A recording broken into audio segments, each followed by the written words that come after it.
Shakti Sri Yes, ma'am. will start. Shakti, Yes, ma'am. okay, will start. The future belongs to the competent. Get good, get better, be the best.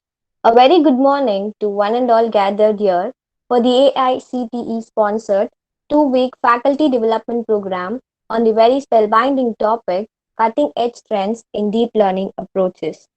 The successful finish of the first batch of the faculty development program, which had a great welcoming and amazing response, made us bring yet another faculty development program to you. We have come up with a very brand new and engrossing sessions which would keep you involved for a week of two. We hope you enjoy the sessions in the forthcoming days. Without any further ado, let's get into the event. A simple prayer changes things. I now invite Miss Vidya to lead us in prayer. தோடுடைய செவியன் விடையேறியோர் தூவெண் மதிசூடி காடுடைய சுடலை பொடி பூசி என் உள்ளம் cover கல்வன் ஏருடைய மலரால் உனை நான் நினைத்து ஏற்ற அருள் செய்து பீடுடைய பிரமாபுரம் மேவிய பெம்மா இவனன்றே.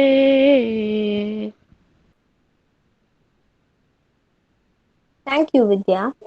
There is little in life so reassuring as a genuine welcome. May we now invite Dr. S. Shanti, Associate Professor, Department of Computer Applications, Kungu Engineering College, to welcome the gathering. A very good morning to the respected chief guest, participants, my fellow colleagues, student volunteers, and everyone present here. Today, on behalf of Congo Engineering College and on behalf of myself, I welcome you all to this AICTE sponsored 2-week faculty development program on cutting edge trends in deep learning approaches. I would like to extend a special welcome to our today's resource person and also alumni of Congo Engineering College, Dr. A. Atif Shah, founder and chairman, ABE Semiconductor Designs, Chennai. I welcome you. I feel honored to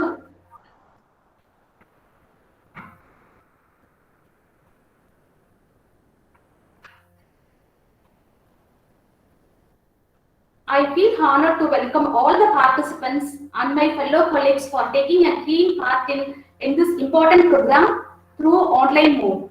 I am sure that you all will feel enriched with the knowledge after completion of this event. Also, I am sure that the next 2 weeks will be enjoyable and fruitful for every one of you. I also welcome my dear student volunteers who have joined here. I welcome you all once again to this FDP and hope that you will have a great time ahead. Thank you all. Thank you, ma'am, for your warm words of welcome. Before anything else, preparation is the key to success. May we now request Dr. M. Paingodi, Associate Professor, Department of Computer Applications, Kungu Engineering College, to give a brief introduction to the faculty development program on cutting edge trends in deep learning approaches. Happy morning to all. It's a great pleasure to be here for sharing a few words about this AECT sponsored 2-week FTP on cutting edge trends in deep learning approaches. We received the grant from AECT to organize this FTP.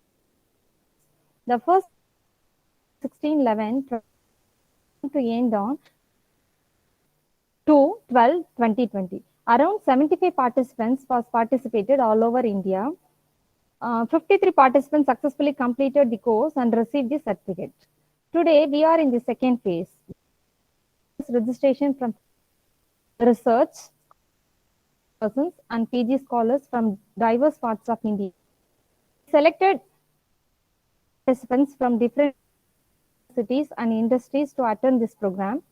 The FTP is designed with the state-of-the-art concept of artificial intelligence, machine learning, and deep learning technologies that compress of theory as well as on hands-on sessions.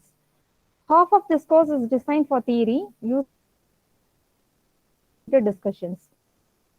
In understanding the process, and the remaining 50% course of practical implementation, that is hands-on. The sessions of this FTP is organized with different resource persons who are having rich experience in their areas.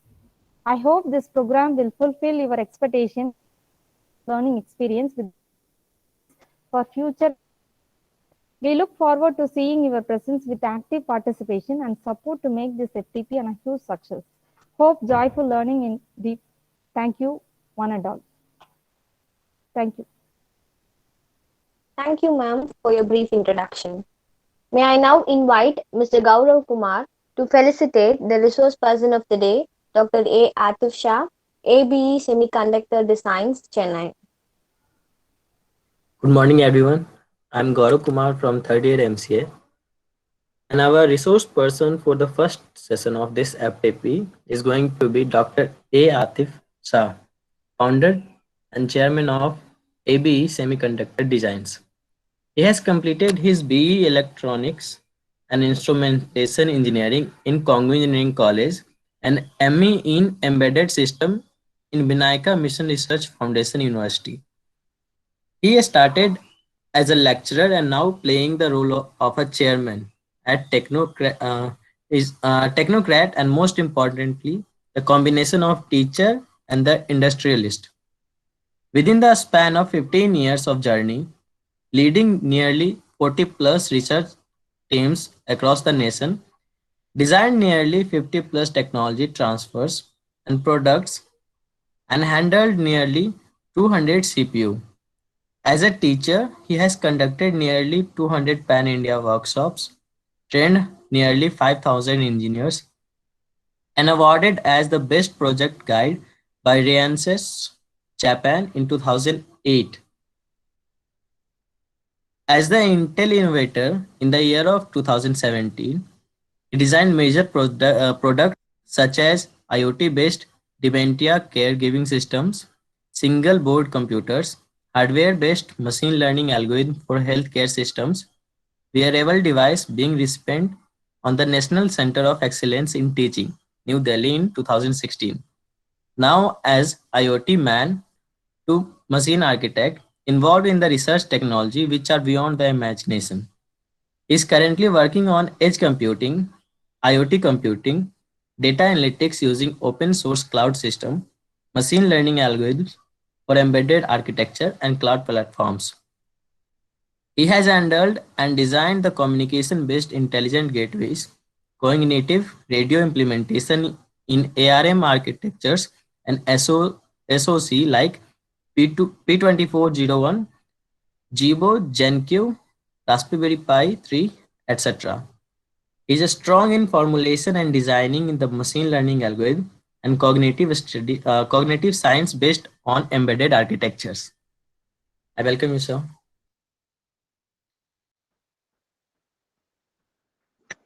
Thank you.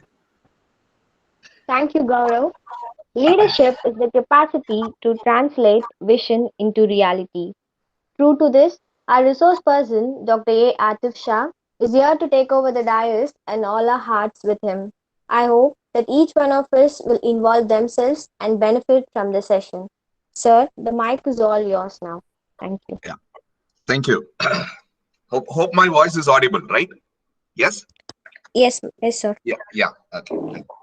So here, this is Atif Shah here. Instead of introducing me as a chairman and managing director, I'm an alumni of Congo Engineering College. It's a great privilege to give a session based on machine and deep learning to my college. It's a great privilege today, and thank you, Department of Computer Application, to make this opportunity and share my experience on ML and DL. Actually, right? Thank you. And here. We are going to talk about the machine and the deep learning for the various applications as the introductory section. And this session is going to be not about full of mathematical oriented. It is going to be like a study of different algorithms, how it can be integrated, and what sort of applications you can do with that, and some case studies, and finally like the implementation, the deployment. Where do I deploy all these things for the tested? Because we from industries, we look for it for the real-time application instead of like we work on only with the systems and everything. But today's scenario, we work on something on real-time scenario. So how it can be integrated with the real-time scenario. So it is not going to be like a presentation oriented. It is going to be more or like a discussion point where I'm going to teach you or share my experience in terms of like whiteboard session, some videos is going to be playing. So the PPT is going to play a little role, and moreover, like we are going to talk about more about algorithms, how the algorithms can be utilized and how it can be changed for further research and where it can be deployed. So as a starting, we just share our presentation.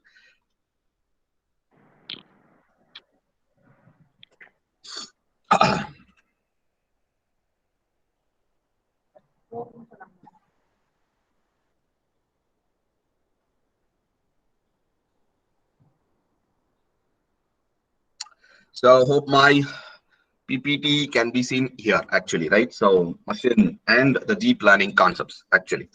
So these two words are very, very trending today in like wherever we go, like we just integrate this kind of words, and we follow the artificial intelligence actually, right? So we're going to talk about this more on this on the diversified applications. We are going to talk about different applications, even from the selection of the inputs, how it can be taken over here and what sort of applications you can do with that. So make it more about us, you can refer our website. This is abgroups.com.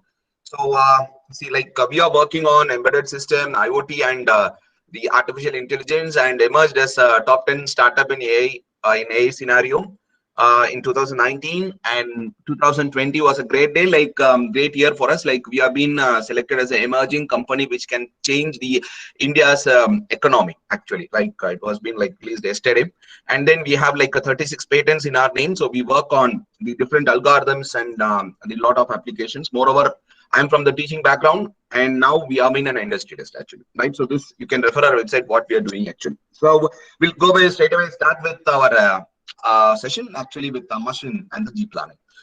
Before moving on to that, we can go for this basic AI. So, and before moving on to the session, I'll have some interactive session with you guys actually, right? So you can interact me actually at the end of the session, or the questions can be will be posted on you, and you can answer the question, right? We need some interactive discussion over the whole session so that everyone can be benefited, and so that I can learn from you also, right? So we'll talk about here. So first is, what is AI? Is artificial intelligence. So artificial intelligence, machine learning, deep learning, these words are like it's been making a crazy among the people actually today to implement all these algorithms in every field actually. But the thing is, like before moving on to this artificial intelligence, machine and deep learning, we must come across how it can be implemented. Deployment is important actually. So whenever you see AI, we are working on video analytics, we are working on kind of image processing, but we have an other side also which is utilized in every field. For example, wireless sensor network, MANET, actually band, that is body area network, even in embedded system, for the identification of the different codes, for the identification of the different codes. So you can understand from that, and you can make it out that the AI is not only implemented for certain field, and it has been implemented for every application. So every sort of application needs this AI right now for an intelligent mechanism. So when you start with AI, I just want to go for this schema actually. So this schema is required for this actually. So when you want to go for this kind of an application, you can do with this actually. So this is the basic schema, and it is you can utilize for a kind of an application. Any application you can utilize for that. So whenever we talk about the first part of your AI deals with the data model. So what is the data model is all about? So it's nothing but a collection of a data. So we need to have a collection of data, and then we have to process towards an application. So what is this data model is all about? What we do in industries? Because in today's research, we concentrate only on a kind of a logic where we work on, like we work on the all already predefined data, and the predefined data will be in Kaggle or UCL. or any kind of websites. When you work on like medical data sets, you have large number of our data sets, websites are available where you can download it. But still, what we are preferring it to use it, we want to use an IoT for a collection of a data. So this is what is required. So the collection of data is very important, and that too with the real-time collection. For example, let me have that actually. Let me clear one point about the data model. The first data model is something on IoT, that is the Internet of Things. So Internet of Things, let me deal with the Internet of Things. Internet of Things doesn't deal only with the sensors, right? It doesn't deal with only with the sensors. It deals with videos. It deals with a lot of videos, and today's industry is being like focusing on the video analytics. That is most important. The live streaming of video and applying the algorithm over the live streaming of video. That is the most important case what we have today. So that is the logic we have to take care about it. So I suggest you to go for an IoT. So first, I want to break the myths of IoT. First thing is IoT doesn't deal only with the sensors. It deals with the diversified and heterogeneity data. Something on video, something on kind of a voice, something on the sensors, which we already know. And third thing is about something which is fusion. We call it as a fusion of inputs. This is most important when we working on the real-time scenario. Fusion is something like you have an image or a video and the sensor. We need a system to process these two things, and we need to prepare our training data. So this is the most important and complicated working on the data sets actually. So for the real-time scenario. So this is a fusion. So IoT doesn't deal only with the sensors. And second point is IoT doesn't deal with only one board. Actually, like what happens in today's scenarios, what we do is we just collect the data, like we just fix up the board and we have sensors over here, collect the data and put it on some cloud or server. So here, this is not the case here. So we need at least n number of devices, n number of nodes connected with the different kinds of inputs has to be fixed on that, and we need to go for an application. So we must know about all sort of an application to make it a very clear mechanism how it can be applied. So myth about is something like we need to make it out. You need to break that. It should not be worked only on one single data. So it is working on n number of boards as well as with the data. So that is an IoT logic which has been coming across here. Third point which we be making out here is working on the cloud system or on the machine. That we'll talk about later when the deployment comes over here. So where do we store my data? Either in a cloud system. Today we have lot of clouds which stores your data and apply your intelligent algorithm, such as your what you call AWS, Azure, Google Cloud. Everything has their own engine which can able to store, as well as you can apply the machine learning or deep learning algorithms over here. So that is a different. Or you want to store it in the machine itself. So if the machine is capability of collecting all the training data and put up all your algorithm and it can work it out, that is the second case. We'll talk about this. There is a complexity.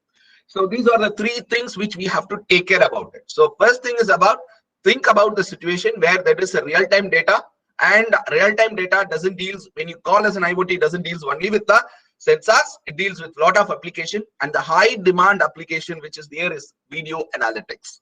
That is for the live stream of videos. This is the most important what we have right now, and that's a challenge behind everybody, because when you look at all this case, we have a traditional method of uploading and then verification, but applying an algorithm over the live streaming of video is a little bit tricky, and it is complex. So this is a great demand. And third thing is about voice, transmitting the voice and collecting the voice over here. That is called NLPs, document reading and everything. And fourth thing what I want to make it here is a new area, that is a fusion of heterogeneous inputs. The fusion of the different heterogeneous inputs, and that can be utilized for a kind of a processing. So there we have this kind of logic which we have to be making clear that this is being utilized for a data model. And then finally, where do I store my data? The storage of a data either in my cloud or in the hardware or a board itself. That we'll talk about it. So in the cloud, you have a lot of opportunity, lot of applications which are available where you can store all the data and you can apply your ML or DL. That is the second part. So this is how the data model is going to be done. And second thing is just the storage which we talked about. So here we apply the data pre-processing, because all the data which we collected is something on raw data, and that raw data will have to be made clear about the data pre-processing technique. So this is where we collect it in the storage and apply for this. This is known to be the data storage. And then a feature extraction. So feature extraction is important because that feature extraction will give you like a clear picture, right? So what is the clear picture is like, it reflects the characteristics of the data. So that can be done with the mathematical applications. That can be done with the help of mathematical models are available. You can apply the mathematical models and then you can implement this kind of a mechanism. So that is known to be the feature extraction. And finally, an application of a learning algorithm. We have intelligent learning algorithm. There comes machine, deep, and everything. So we study about this. And finally, the decision box. Because in the decision box, what we come across here is we stop only here actually. What we do is we just apply the algorithm and we see the algorithm has the better performance. But we never test that algorithm in the real-time scenario because we collect the data in real time and we have to test the data whether it behaves accordingly. So that is to be taken. The decision box is to be added whenever you want to complete the cycle of artificial intelligence. But in this case of intelligent learning, when you concentrate only on intelligent learning algorithm such as machine and deep, so what happens here is now we have to think about it. Everyone stops here. But my suggestion is extend this to the real-time scenario. When you want to extend this to the real-time scenario, you can understand what is happening and what is the logic which is being taken over here. So this is the basic block diagram whenever we want to make it an understandability and a logic which we want to take over here, right? So this is the logic. So now I want to give you a better insight about the data model, the collection of real-time data. It is going to be the diversified field which I'm going to explain you. What are the tools which is required for the data collection, for that the real-time data collection when the fields are required actually. So here this is a concept actually. So here we are going to start with the data model and then we go for each and everything. So here I'm starting the basic things like how the data model can be utilized, how the data model can be utilized, how it can be, what are the tools available to generate the real-time data stuff what we talked about. So here, when you go for a video analytics, I suggest you to go for an IoT kind of a stuff, right? So now we'll just have the tools. What are the tools which is required actually?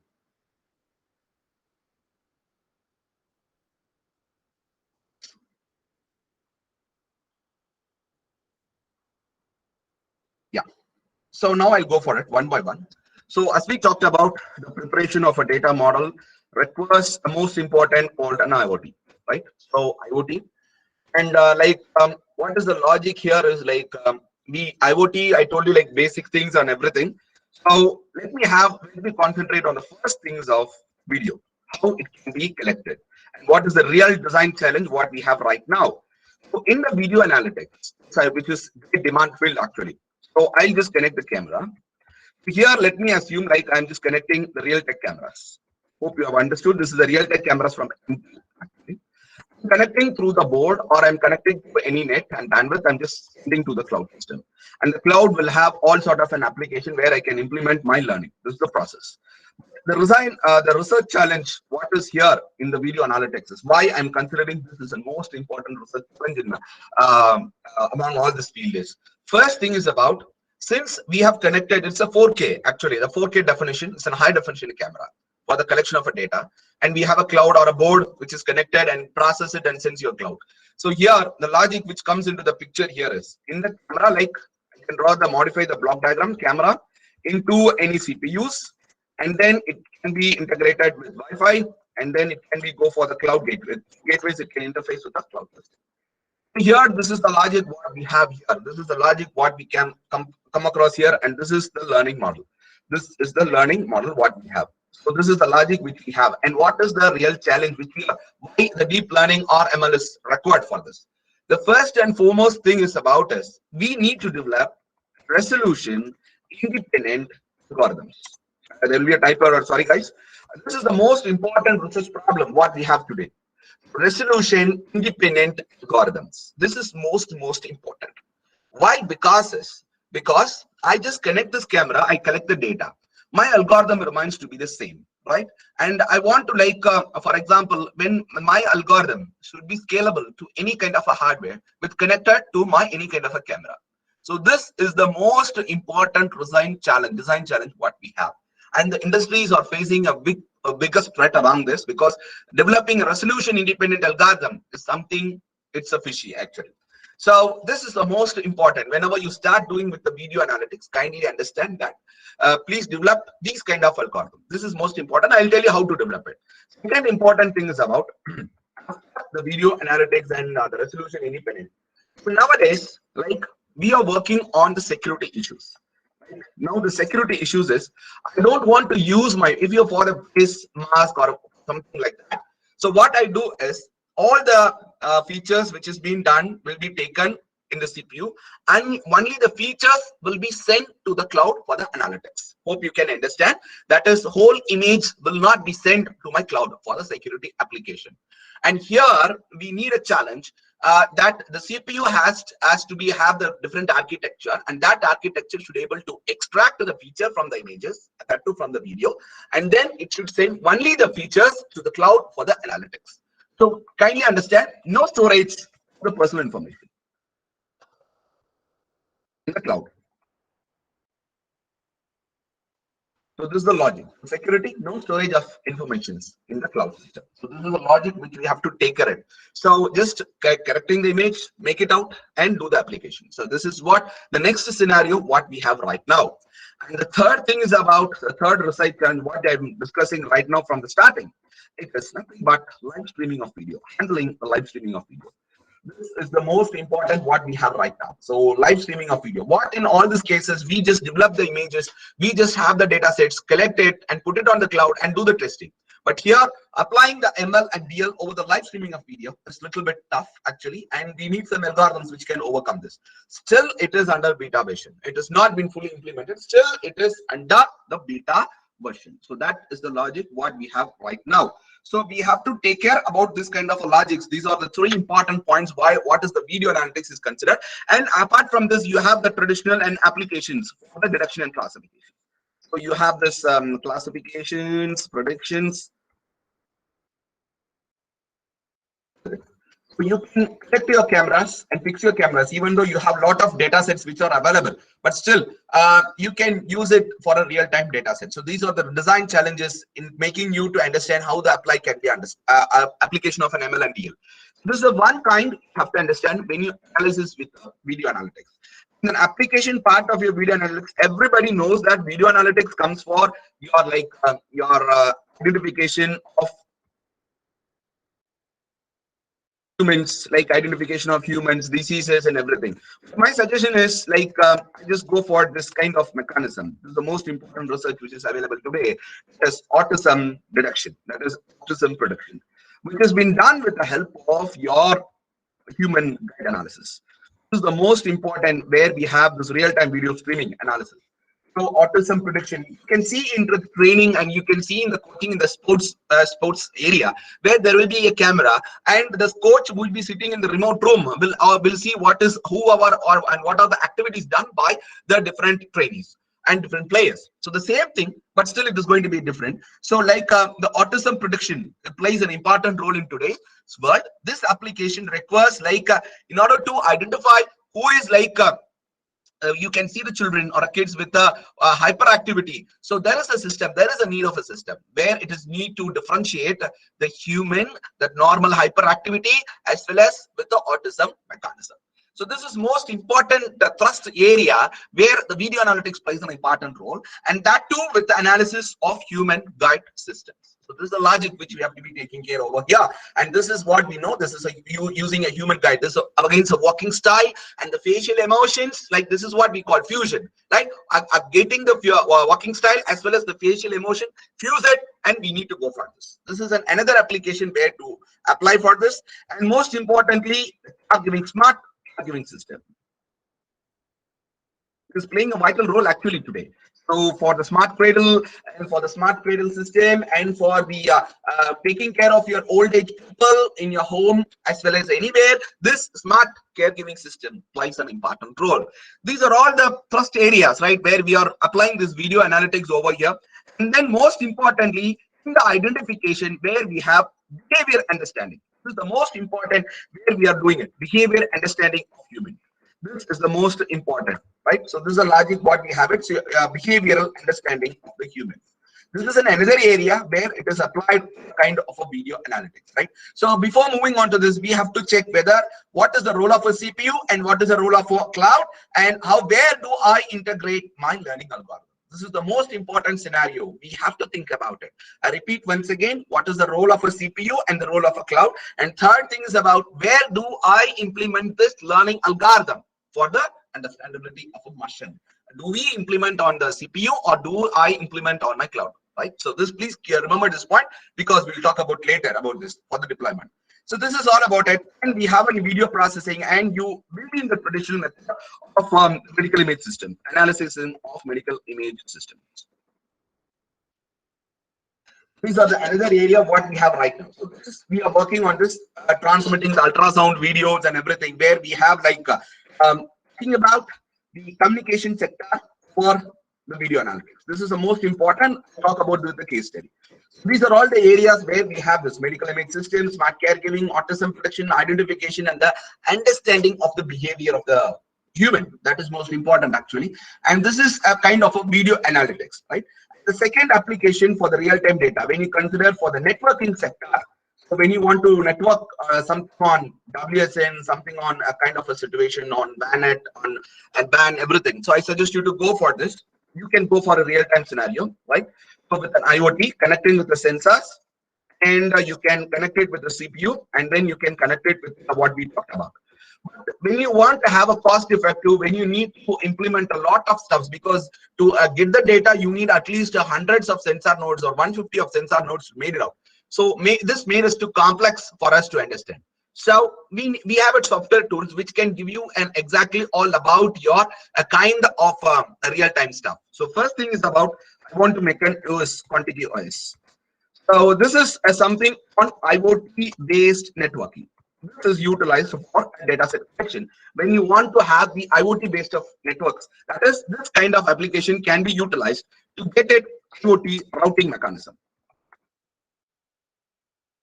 This can be utilized for a routing mechanism. So IoT routing mechanism can be utilized for kind of an application. And then for like, whenever you talk about IoT, the energy comes into the picture. So energy aware IoT logic. So this is the logic which we have to be taking here. So this is one thing which you can work on with your Contigi, and this is an IoT where you can collect the data in terms of the energy consumption, and you can implement an ML, right? The second thing is about when you are not comfortable with a thing, I just use Omnet plus. This is another thing which we can utilize a kind of what you call WSN, and then we have a today field that WSN, that is the wireless sensor network connected with the OT stuff. And then we have MANET, that is mobile ad hoc networks. And then we have most important scenario of BAN. The BAN is nothing but a body area network where you can collect this data and as a case of your real-time stuff, and you can do the processing. We have Omnet plus connected with Mixin. This is for BAN actually. You can, whenever you want to start working with a body area network, you can do with this kind of an application. So this is all developed in C++, right? So, and then we have like a wireless sensor network and IoT can be done with Omnet itself.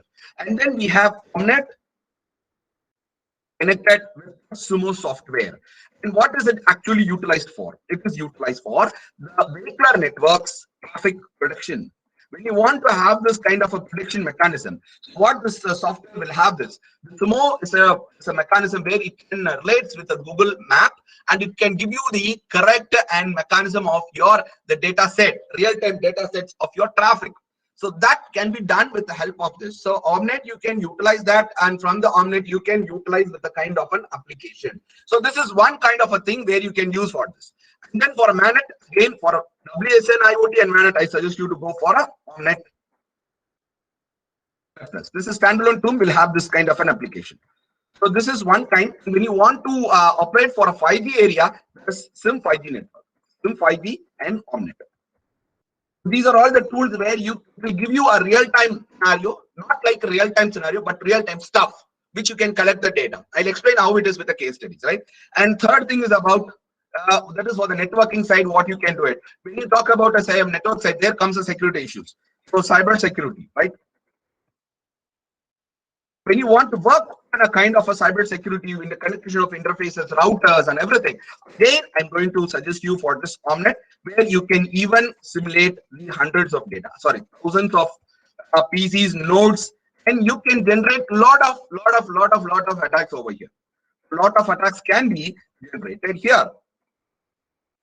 what is kind of attacks? Everyone knows about this kind of DOS actually. So everyone knows about DOS attacks, and there is a kind of MIM, data probing, data leakage, and everything. So that can be simulated in this kind of a software, and you can see that how it can affect the performance. For example, when you have the source ID and the destination ID, when I introduce an MIM attack, so ultimately from the OMNET, you can understand how the throughput can be reduced and how the time delay is increased, how it performs, how the performance metrics can be done.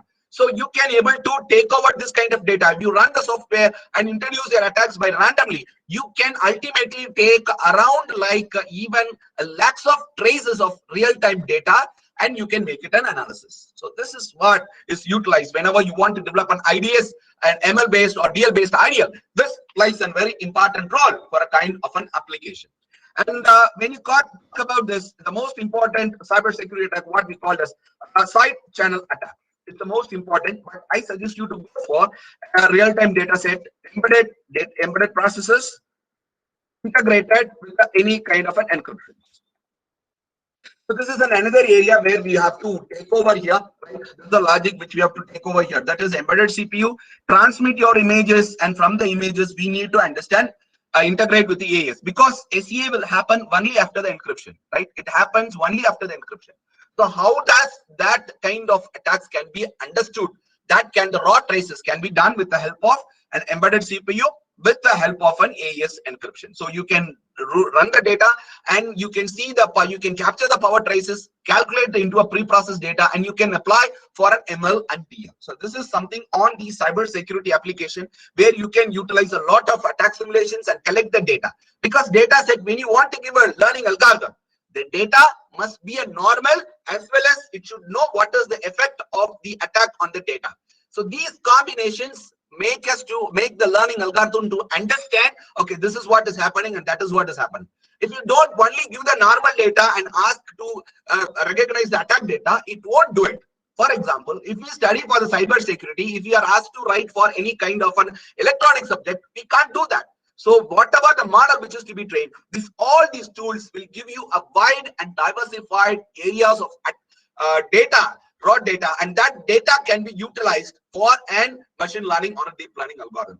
Because when you understand it, when you want to process it, when you want to have a body area network, for example, you cannot take a human, fix the data, and you need thousands of humans to collect your data. So in that scenario, you can use the mixsim, where you can use the simulated data and you can see what is happening with the normal and abnormal, what is happening. So this is how we are going to, you can use these tools as a first thing for a data collection, right? So here the ultimate conclusion, what we have to take care is, we need to collect the data of a normal stage, as well as the data which has been affected by some cases. When you want to have a classification of some application, definitely we need to take that kind of data also to train the machine. So this is another category of our cyber security. Hope you have understood what is it. And the fourth is about Industry 4.0. So Industry 4.0, where we need to collect a lot of data from the factories and everything. So ultimately, we need to go for the real time. So it is something for the real time data where we need to collect and we need to formulate it. And the fifth is all about our agriculture and everything area. So it's all the field application, field oriented mechanism. Field oriented mechanism. So we need a sensors and everything. What we suggest on the top, that is connected with the cloud, collect the data and see what is happening. And sixth is about most important, sentimental analysis. This is something like which has been playing a vital role in the sentimental analysis, all the Google reviews, because it is normally utilized to find your feedback. It is a feedback of a system. So it is normally deal with the Google reviews and the reviews from the different. You can use it, reviews from the different users actually. So you can use it from Amazon also about the product. So these are the logics which we have, right? So these are the areas where you can utilize such a type of a tools for you, and you can utilize for a kind of an application. So this is what, whenever you want to do a soft mechanism and you want to play with a lot of logics, can be done with that. So the hard application I'll talk about after seeing all the algorithms, right?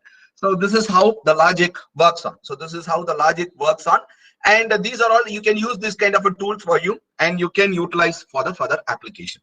So this is all about the data collection tools for the diversified areas of research. So you can utilize all these things. Now we are moving on to the algorithm. What is a kind of algorithm? What we have right now. So now we are just focusing on a kind of the tools, and now we are in the era of understanding the algorithms. We talked about like it's a whatever the tool. These are the tools which you can utilize, and whatever the tool. Just remember, just we need a normal data, behavior of a data, and also the target of data what to be achieved. So you need a combination of these both, and then we need to apply for a ML learning. So please remember, only by collecting a normal scenario and apply for that, it won't be make it out. For example, in a vehicular networks, for what I told with Omnet and Sumo, we just collected for 3 months of Google data, which is around 24 lakhs actually, right? Around, yeah, is correct. So lot that of data is being collected, and then we have made it in the learning model. So please make it out that these softwares will run continuously, and you can take up this model and you can implement for the any kind of an application what you want. So this is all about the tools what is required, and now we are moving on to the learning model. So how to choose your learning model? This is quite interesting actually, right? So it's all about mathematics, right? So it's all about the mathematics oriented. So when you want to have this kind of mathematical applications over here, we never like that mathematics actually. So without a mathematics and statics, there is no kind of a machine learning or a deep learning algorithm. But still, we like to we like to learn ML, but without a max. That's a true actually. Even I liked it actually. So what is a solution to learn? So this is my actually this is my favorite movie actually. It's going to be my presentation which I'm going to run this movie, and then we are going to learn all the algorithms, right? All the algorithms. So what is this movie is all about is it's about it was Endiran, which was released on 2010. It is not 2.0 actually. The 2.0 is something advanced one, which consists of virtual reality, augmented reality, and everything. So now we have to take care about all sort of applications, right? So this picture, we are going to take this as a case study of this picture, right? And then right, we are going to see the video for this 2 minute. No problem, if there is no voice, I'll explain one by one. And from this movie we are going to derive the algorithm and then the solution, right? So this is what we are going to see. So you would have watched this movie so many times in the television. Hope you have seen a lot of time. It's 10 years ago, right? So now like we'll play a video for you actually from this movie, one by one, right? I'm not going to play all the video and see the songs and everything, even though we'll see the songs, that's different, but still here. So we are going to learn the ML and DL along with Talibar and Aishwarya Rai. So they are going to accompany us to make us to understand how this learning algorithm can be integrated. So first case study, we are going to have this an application. First case study, just have a look at the video, and then I'll explain you each and everything what has been integrated and how it is designed. We are going to part as a second part. We talk about first part. We talked about all the data set collection, that is data set tools, and second part is selection of algorithms. How to select your algorithm and how to prepare a model, right? So this is what the logic which we are going to do it. So I'll play the video for this first case study. Watch carefully, right? And then we can go for the explanation.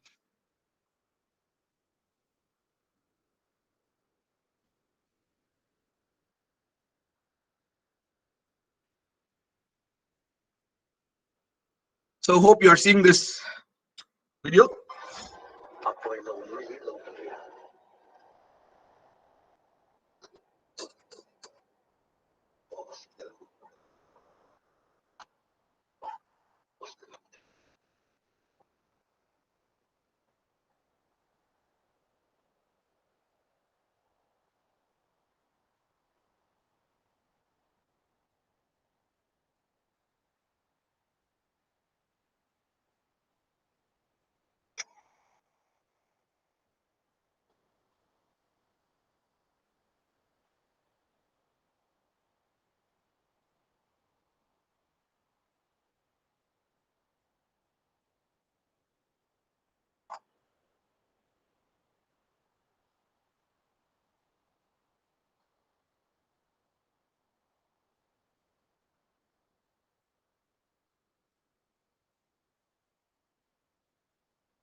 Right. So you have seen this movie and you have seen this clipping actually, right?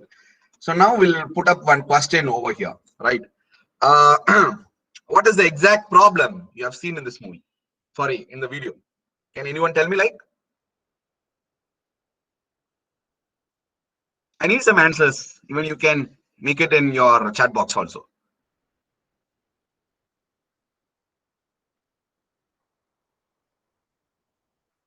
Any answers, guys?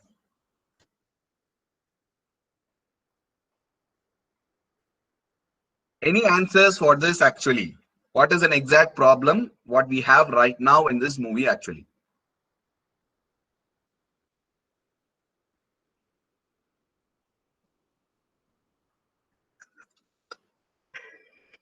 Any answers, guys?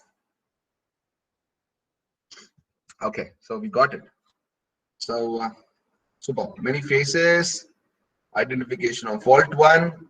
Good. Like same kind machine can understand difference between the robot and the human. Okay, fine. It's a well-defined problem actually, right? Then any cases over here?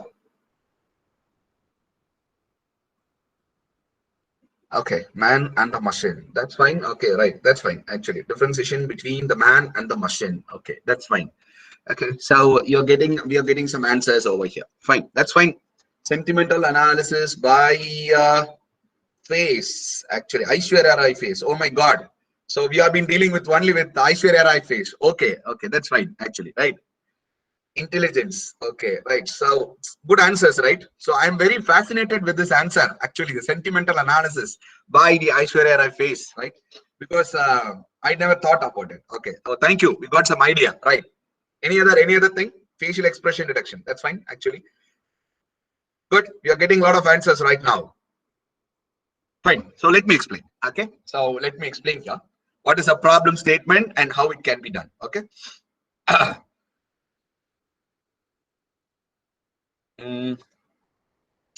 Some answers actually. Machine is more intelligent than man. Yes, exactly. But human intelligence is something different. We'll talk about later on this actually. Uh, okay. Let me share with this mechanism. Right.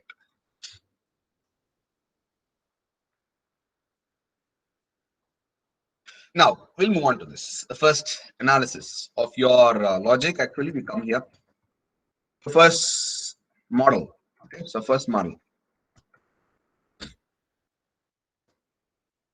So model number one. So what can be done over here? So first we talked about problem. I got an answers actually, right? So it is to differentiate human from the robots. Quite thing actually, right? It's a quite problem what we have. So the quite problem, the complex. What it's not a complex problem. So the scene will give you the clear picture that there is a group of 100 robots, and from the 100 robots, it has to identify the human. This is good, right? But the exact problem, what is there here is the exact problem. What is here is something achieved. We need to differentiate the human from similar robots. This is the logic. This is the logic what we have and what we have to take care about it. It is to differentiate the human from the similar robot. This is the problem what we have, right? So it is not like we have 10 humans and 90 robots, we can do it. That is not the case here, right? So what is the major problem we have here is it is to differentiate the human from the similar robot. So when you look at this video, every robots are same. And from that, it has to identify the mechanism. It has to identify the human, right? This is the major logic. So the machine has to identify and it has to learn of all these things. So hopefully we can say that it is a camera video analytics, right? Now, selection of algorithm. So hope you have understood what is the problem. So whenever you start doing your learning algorithm, go for the data set collection, whatever the fields is related, what we talked about, and fix up before that, fix the problem. What is the exact problem my learning algorithm is going to or able to solve this? So that has to be taken into an account. So please fix up this mechanism and then move on. The first thing is about the difference of human from the similar robots. So this is the first kind we have to take care about it. how to make it out. So first thing is about, before moving on to that, let me have this machine and deep learning. Everybody knows about it, right? Everybody knows about machine learning and deep learning. We call this deep learning is a subset of machine learning and everything. What is all about? The first thing is about what makes the difference. First is the low, that is the volume of data decides your learning algorithm.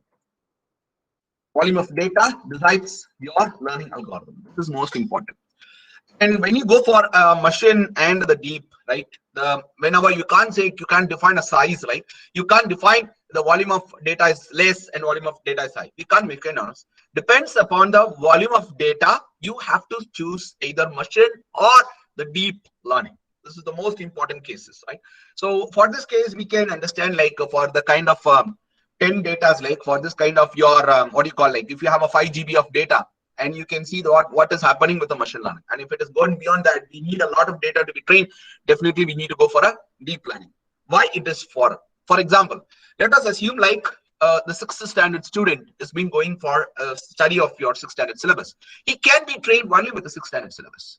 If he want to make it for an IS examination, his pattern of examination and the studying methodology, everything is different. So that is what the training is required. So I cannot make him to understand, I cannot make him to write an IAS examination only with the 6th standard syllabus, right? Hope you can understand it. So only with the 6th standard syllabus, I cannot make able to write for IAS exam. That target is different. That requires a lot of data and lot of things to be trained on his brain. So that makes the thing to understand clearly. The machine learning, when you consider the volume of data is less, you can go for the machine learning. And when you see that you need a large, huge number of data to be trained to get the better performance, definitely go for a deep learning logic. So this is, you have to understand clearly. So this is a volume of data that makes machine and deep. Second is about the feature extraction. No feature extraction in your ML. So no feature extraction in your ML, but DL has the feature extraction. We'll talk about this only for the images, not for other things, right? So DL will have this thing. So now we'll solve in terms of a machine learning algorithm. So this is the most important thing, and the training model has to be selected. This learning methodology, the training model. The training model, we have 3 categorization. One is supervisory, and second is your unsupervisory, and third is about your reinforcement. So this is the logic what we come across here. So this is the logic which we have to take care about: the supervisory, unsupervisory, and the reinforcement.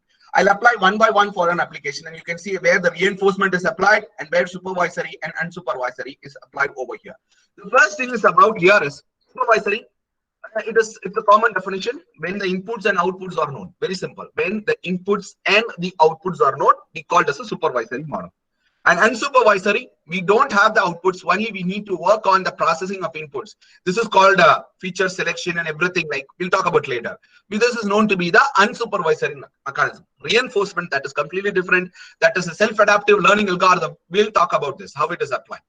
So now, in this case, for this first model, so here I know how many inputs are there. We know that is 100 robots are there. And from the 100 robots, it has to identify one human. That is the scientist. Now my inputs and outputs are known here. So the 100 robots is known, and also it knows that the human has to identify. The output is known. So this video will consist only about supervisory training. This is the logic. I hope you can understand this, right? Hope you can understand this. You have this hundreds of robots, and I repeat, and the human, as far as this model number 1 is considered, 100 robots and as well as the human, the output is known. So we need to go for a supervisory training model. So now next is feature extraction. So next is feature extraction. In the feature extraction, you would have seen that different features are extracted. Assume that has been done mathematically, right? In the ML, there is no feature extraction. So I need to calculate mathematically over the cases, and we need to substitute for that.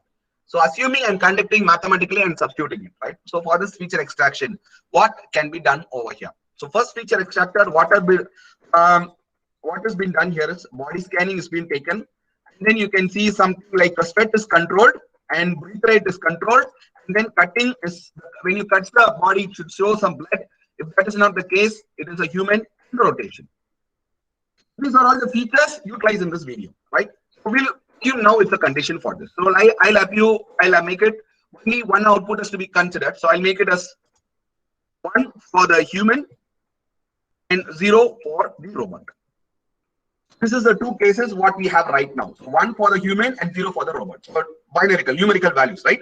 So now, like I'm just naming some values. You may have this numerical values actually, right? Instead to make it a calculation, I'll make it as a 1 and 0 value, right? For the data model, what is to be designed here is from the camera. So I'll make it as a robot number 1. So robot number 1 will have the body scanning, right? If it scans metal, I'll make it as 1, right? Hope you can understand. If it scans metal, or I'll make it as 0, right? If it scans metal, 0 for robot. And if it scans a human body, it's 1 for the human. And if there is a sweat, right, it is considered to be the human. If there is no sweat, again a robot. Then for the breath rate, no breath rate. And the cutting, there is no blood, so 0. The robot can rotate for 60. That is 1. Now my data model is ready. Now again, this is for 100 robots. For the human, it's quite opposite, right? Human will have there is a body 1, make an opposite sweat, breath rate, then the blood. They can't able to rotate the head. This is the data model which will be ready, and we have to see over here. And what is the logic which we have to be taking here is I need to label the data. So labeling is important to make a machine to understand what is happening. So the robot which is over here is 1, and this is for 0. So I label it. This is called the labeling because we know what is the output and input to be obtained. So this is the labeling. This is the logic what we have here. So this is the labeling process. So this is the logic what we have, and this is the mechanism what we take over here. So here you can understand the logic what we come across here. So now the data model is ready. Now I need to substitute for the learning model. In the video you would have seen here in this features, that is my model. What happens here is what is the exact problem you can see here is body scanning actually fails actually. Right? The body scanning, it can't able to identify, even though you have all the features, the body scanning fails actually. And it can't able to identify what is a sweat. It can't able to identify. And if there is like pressure, it can't able to identify. In the cutting of head, it can't able to identify. It can't able to identify. And you can see this after all the failures, only with one single distinct feature, the learning model understands and classifies there is a human in the mechanism, in the group actually. That is through only with this mechanism, the rotation of the head. Using the rotation of the head only, it understands, okay, there is a human and classifies. Even though all the features fails, right? Hope you can understand. Even though all the features fails, only with the help of the rotation of the head, right? It can able to understand the rotation of the head makes you to understand that there is a human among the robots. So we need a model which can able to only learn from one single distinct feature, and that is being done with the help of support vector. So this is the most important cases, even though it is older one and it is applies in image processing and everything. This support vector machine plays a very, very important role in today's deep learning algorithm. And SVM is utilized for understanding one single, or it can able to classify the data with one single distinct features, with the one single distinct feature.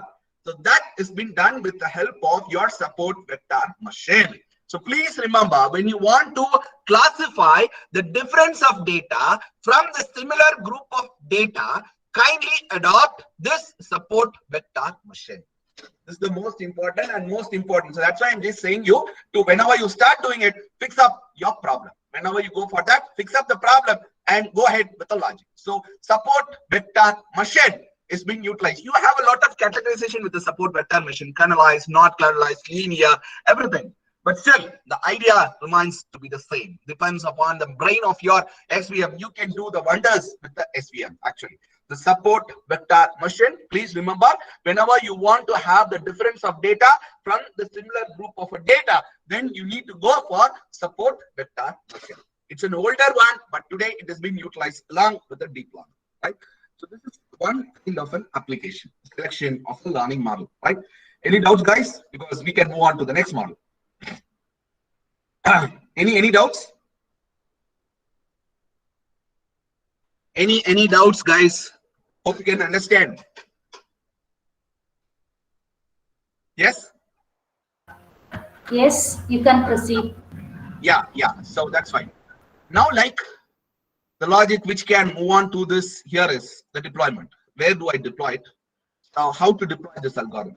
You may have Python, Skycat, and everything, but I suggest you to go for this kind of an application. I want to go for this deployment. The mode of deployment is important. Where do I deploy this? Now, mode of deployment is completely different here. So for this, as I told you on the beginning of the sector, like hardware centric and software centric, or we can say cloud centric, right? We talked about this actually. So cloud centric. So either apply everything on the hardware or get the feature extracted in the hardware, send to the features and train your model using your cloud. So this is a logic what we have to take care about it. So this is a logic which we have to take care and the mechanism. This kind of an application. So it is all the hardware centric. I'll talk about hardware centric, what is the thing and how it is implemented. And I'll talk about later on how to the cycle of implementing your ML, right? So hardware centric. So hardware centric, we must know about what are all the CPUs and available, right? So let me have this. First thing is about, you may have your laptops, kind of an application is required. I suggest you to go for i5 or i7, i5 with 10th generation or 8th generation and i7 and i9 processors with the most important of GPUs, because this is integrated in all kind of an application. GPUs most important, and we have this NVIDIA GeoSource series. So please check when you have a laptop on your site, please check whether it has the GPUs for it. Because when you go for a multimedia and a video analytics, this is most important. When you consider a data, that is not a case. But when you have the video analytics over here, this is the most important case what we have right now. So this is a logic which you have to take care about it. And the second thing is about your RAM. Please go for 8 to 16.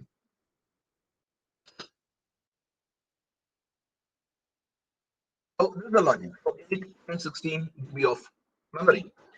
So now this is the logic which we have to be taking care about the mechanism. What is the logic to be done? So this is the most important cases, right? And the 16 to 16 on Unix CPUs, which is being core available.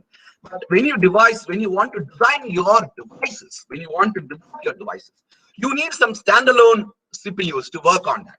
The standalone CPUs or GPUs, what we suggested here is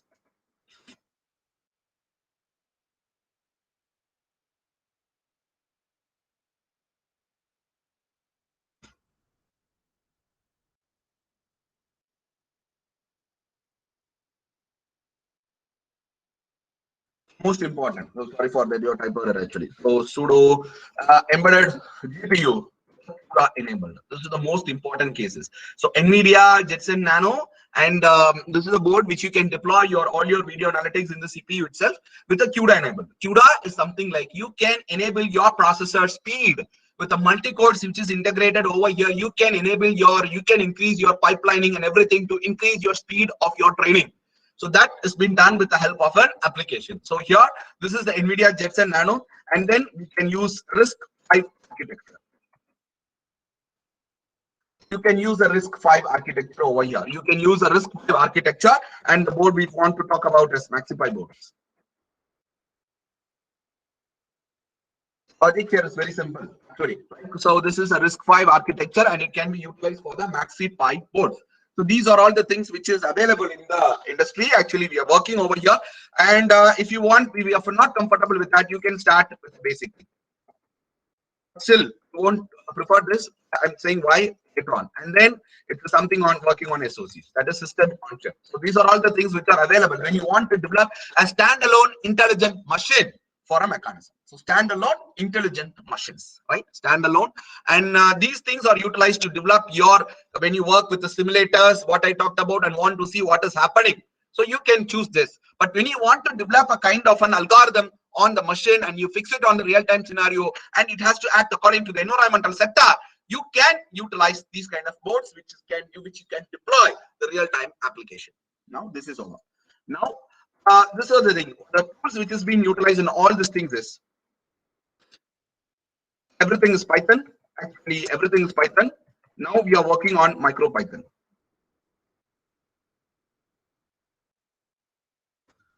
So Python, MicroPython, we are operating with a C plus Python. And this is the logic which you are going out for this RISC-V architecture. You can refer it in the Google also. RISC-V architecture plays an important role for implementing a learning model. Actually, and all the devices are now been coming up with this RISC-V architecture, and the programming is MicroPython. It is nothing but C++ or C and the Python. And this is one kind of an application what we have right now. And the second thing is about the tools. I am using TensorFlow, Keras, and more importantly, I'm using the PyTorch also. I used to go for this actually. So TensorFlow, Keras, and PyTorch. But whereas whenever you want to implement in case of your Raspberry Pi or RISC-V architecture, you need to go for a light protocols, light software, light APIs. That is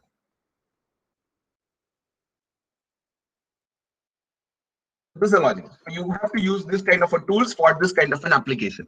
So this is the logic which we have to take care about. So I'm using these three tools for my application, even though we have SkyKit, but I suggest, but my application uses this kind of an application for making out. So whenever you work on this Raspberry Pi and RISC-V architecture, but RISC-V architecture needs an improvisation to work on to deploy all sort of applications here.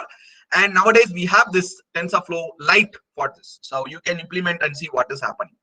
This is one kind of a methodology what we have, right? So these are all the tools, right?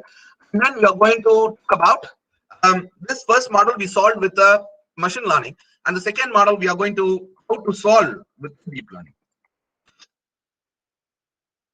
How to solve with a deep learning model. So this is the next level we are going to talk about it. So how to make it out for a deep learning model. So this is the second case study. You're going to see a lot of case studies over here, but still, right, we'll see one by one. So the deep learning model. So the same tools can be utilized, and same thing can be utilized over here also, right? The same softwares and everything can be utilized here based on the deep learning also. But what makes the difference is the feature extraction is being done, right? Done by the machine itself. So what is this actually, the deep learning model? What is exactly is all about the deep learning model? So whenever we talk about deep learning model, we must know about the ANN, that is artificial neural networks. Kind of a ML.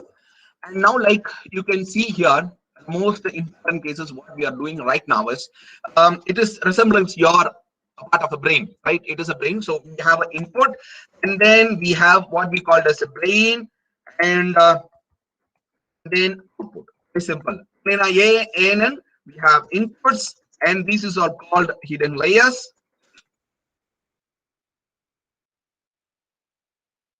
And then very simple. Why we call this hidden layers? We don't know what is happening in the processing of your brain, so we call this hidden layers. And we have the hidden nodes. We have all sort of hidden nodes, right? We have all sort of the weights, which is because we need to apply them mathematically. All the neurons are represented by the numerical values, that is called bias weights, with the hidden nodes. This is very simple. It's a make a thing, and this input has to be like given to the hidden layers, and the output to be obtained. This is simple ANN. But when you consider about the deep neural network or the deep learning model, the inputs, n number of hidden layers. This is what the logic we have to take care about it. N number of hidden layers and the output. This is the mechanism which we have to take care about it. So the input and then n number of hidden layers has to be taken care, and the output has to be processed. This is the logic what we have right now. So the n number is huge number of your layers and nodes is to be incorporated for the deep learning model. This is the most important difference what we have for a normal machine learning and the deep learning models. This is most important here. So now how it is going to be solved here? So that is the logic. So for kind of a video analytics and image processing, there are two mechanisms, that is convolution neural network.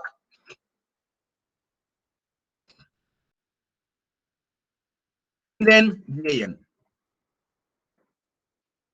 general adversarial networks. This is the logic what we have. So convolution neural networks and GAN, that is your general adversarial networks. This general adversarial networks is playing a vital role for the remote sensing kind of an images, remote sensing, underwater images, and everything is being done with the help of your general adversarial networks. Whereas your convolution neural network is playing a vital role for the video analytics. Normally with a different a lot of the video analytics applications has been implemented with the kind of a CNN, convolution neural network. So this is a logic actually. Now we'll see on what is this all about. So what is the convolution neural network? Before moving on to that, let me solve this problem actually. So first is what is this and what is the input layer is your feature, what is extracted, and the hidden layers depends upon is chosen, depends upon the performance is high. This is clear. Hope I can give an example. Consider a student, right? You are getting the output mark is something on 90.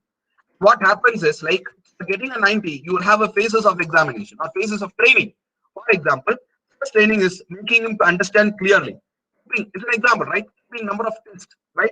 And third thing is about assignments and everything, projects and everything. So you will design the layer by layer so that he can get 90. When you consider this output as something on 60, your layer is a little bit reduced, right? That is the logic which we have to make it out. When you need huge data and huge data to be processed, you need a huge or a large number of hidden layers to obtain the good marks or a good performance. If that is not the case here, you can stop only with that kind of a logic. So this is the most important thing what we have right now. Here, this is the mechanism. This is the logic which we have to be taking care about the mechanism, and this is the logic which we have to be make over here. So now what happens here is, in this case, if you have been like with a kind of a test and you continuously check your outputs, right? If he gets a 90 or a 80 or whatever case, let us assume you have a 80. Instead of 90, the student gets 90. What we'll do, we'll increase this phase and we'll modify our learning model. We'll modify the training methodology. So here, the error is taken into an account and depends upon that the hidden layers values are being manipulated. So it has all been done with trial and error. And that kind of mechanism, neural network, is known to be back propagation. Very simple. I repeat here. Let us assume these hidden layers are being, the input features are being given to the hidden layers, and from that it is giving to your outputs. That is important. So now what happens here is like the student, let us take an example, like we have kept the threshold as 90, but he gets 80. The error is called 10. And this 10, in order to make him to increase from 80 to 90, we will change the layer of understandability, or we will manipulate, or we will take it out into the different application. So this hidden layers and the nodes and the bias weights are manipulated or tuned according to get the 90 marks of a student. And that is known to be, a training model is known to be the back propagation. That is the most important cases, that is back propagation. So back propagation, even though you will get a good marks, good accuracy, but drawback is the time complexity is less. Sorry, time complexity is high, and what you call the, since error is taken as a feedback, there is a problem of variable gradient problem. That is the most important application problem what we face in ANN. That is variable gradient problem, which degrades my performance. So this is a logic what we have here, because he will assume we have been keeping the test continuously for the student. What will happen actually? He will be like, at one point, he will be thrown out everything. So this is the logic. So please remember, when you train a back propagation, so I see that it can be, understand that it can be like the performance can be maintained. So to solve this kind of methodology, we have two options. One option is using your feed forward layers. One option is feed forward layers. So feed forward and mechanism. What is it? So from the name itself, you can understand there is no kind of a feedback. From the single input, you can able to get the output. Very simple, right? And the next thing is about, most important is the hybridization. There comes the hybrid of ADA boost.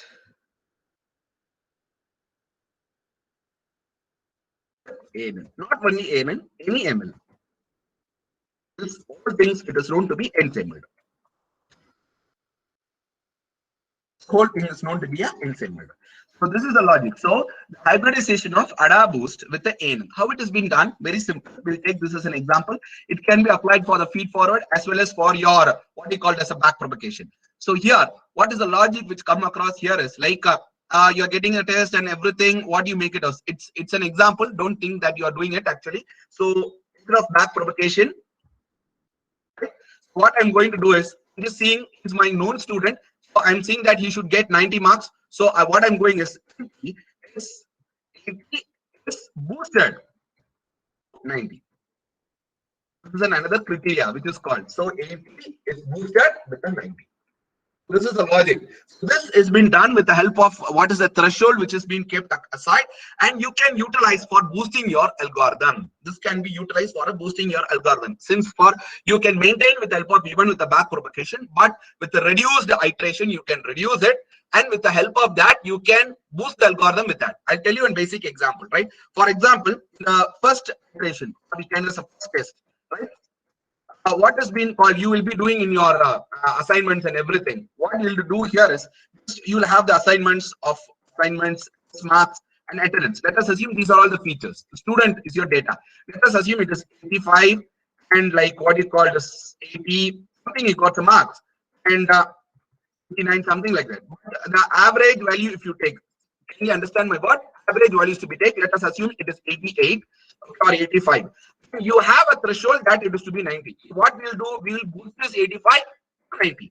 This is being done with the help of your ADA boost logic. ADA boost is not being done as a separate one. Instead, it is used along with the classifiers to increase the performance. And all these things put together, we call this an ensembled algorithm. So this is the logic which you have to be taking care about all this application. So please take it out. So you can, with the reduced, when you use a back propagation, with the reduced number of iteration, you can get the good performance of the network. So that has been done when you hybrid any kind of ML along with the ADA boost mechanism. This is most important, and these kind of algorithms can be utilized in the stock predictions and prediction of any price. In any cases, when you talk about prediction, it can utilize for this with a time series of data. Please understand, it can be utilized with a time series of data. So time series of data. Now this is ANN. So we'll talk about this feed forward later on, right? So this is the logic what we come across here. Now, why I'm talking about all about this ANN instead of talking about CNN? Because CNN is nothing but convolution extractor with CNN. Right? Hope you understood why we are very stressed with the formation of new and what to be done. Here you can use boosted NN, back propagation, or feed forward. A traditional will have the back propagation actually, but nowadays this NN has been replaced with a kind of lot of logics which is available. Now we'll talk about the first thing. This is where the feature extractions is being utilized. Right? This is where the feature extractions is being utilized for a kind of an application. And this is the neural network which is utilized for training your feature which has been extracted. So this is a logic which we have to be taking care about it. Now, what happens here? Now, we'll talk about this convolution feature extractor. Right now, the video is taken of robot. Now it has to be converted into frames. Simple. So each and every frame will have this image, right? So let us assume it is 8 cross 8 image. 8 cross 8 images. Let us assume in the matrix, everything is matrix, right? Let us assume it is a matrix actually, right?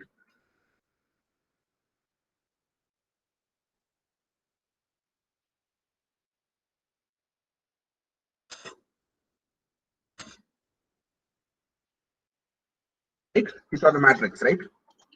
Now we have to segment the image. So before segment the image, we need to go for the pre-processing. That is, I need to remove the images or background images or foreground images, whatever the thing, noise levels, that has to be reduced. So that has been done with the help of the filter banks. That has been done with the help of a filter banks, and these to be communicated with this too, right? So we have, we'll talk about this again. So the filter banks is to be employed. So let us assume you have a 2 cross 2 and 3 cross 3 images of a filter bank. 2 cross 2 and 2 cross 2 image data sets. So this is trial and error, pure trial and error method. So what I'm doing here is I'm just substituting some value, right? -1, comma. So it's a trial and error, guys. No zero. You can't say like it has been mathematically calculated. No, I'm just calculating with some values, right? So this 2 cross 2, I just take the 2 cross 2 filter banks over here. Now these filter banks has to run on my first column of 2 by 2 matrix. Hope you can understand, right? The first thing is about this matrix is being rolled over this mechanism, right? So what happens here is it is convoluted. It is not multiplied or added. It is convoluted. This filter bank will be convoluted over my first column.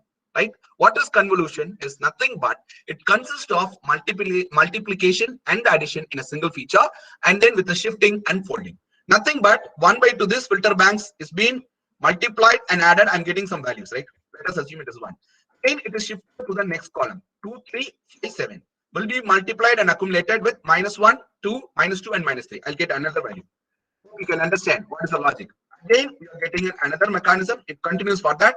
I'm getting 3, comma, something on that. Again, by the next iteration, it will be completely different. So it comes to 3, 5, and 9, 10. Second iteration. Again 5, 7, 10, 11. So it is rolled over. So my filter banks is rolling over my image matrix. It's rolling over the image matrix. So what happens is I'll get some values over here. So filter banks, I'll just make it over here. Filter banks, I'll get some values over simple logic actually. So what happens here is some matrix are available. What is this? This matrix are nothing but represents your the filtered images from the original and raw images. Hope you can understand. So it is a filtered images from the raw images. And after this, you need to go for segmentation. And that is done. It has been done with the help of your pooling layers. So that has been done with the help of a pooling layer. So next one is about the pooling layers. So you have to understand clearly this segment, this filtered image.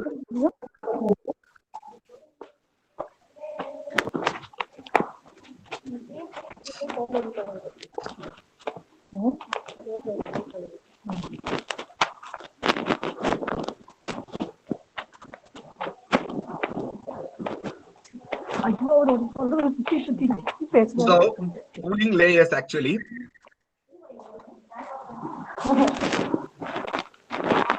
So pooling layers. So it is a pooling layer actually. So next layer is pooling layer.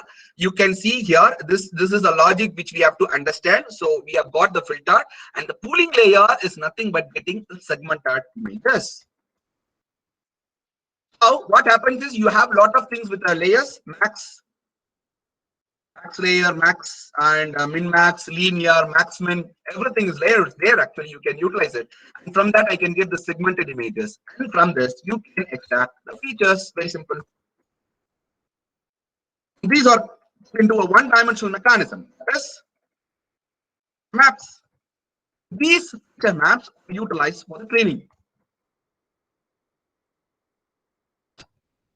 Been utilized for the training logic. It is being utilized for a kind of a training logic. So the segmented images and the feature which has been extracted has been put up on the one-dimensional feature, and that all the feature maps are being made into a training methodology that has been feeding your NN layer. Anything you can use boosted propagation or the forward mechanism. So now this is all about your layers. Now what happens here is there does the deep learning comes into the picture. You can understand it is not a usage of one filter banks. We use large number of the filter banks to get a clear picture, right? The filter banks layers are different, and in the case of a pooling layers, it is also different. The pooling layers will have the multiplying factors, and that layer will be also n number to reduce or to get the exact feature or get that segmented image what we want. If we use only with one layer, you'll get only one thing. That's all, right? And then combine all the things into a single thing, and that can be done with the feature maps, and you can train it. So this is the cycle of your convolution neural network, and you can integrate with the CNN. So what is the logic here is, I'll tell you in another video again. So this, hope you can understand what is this. I'll show you another video how the CNN will have it, right?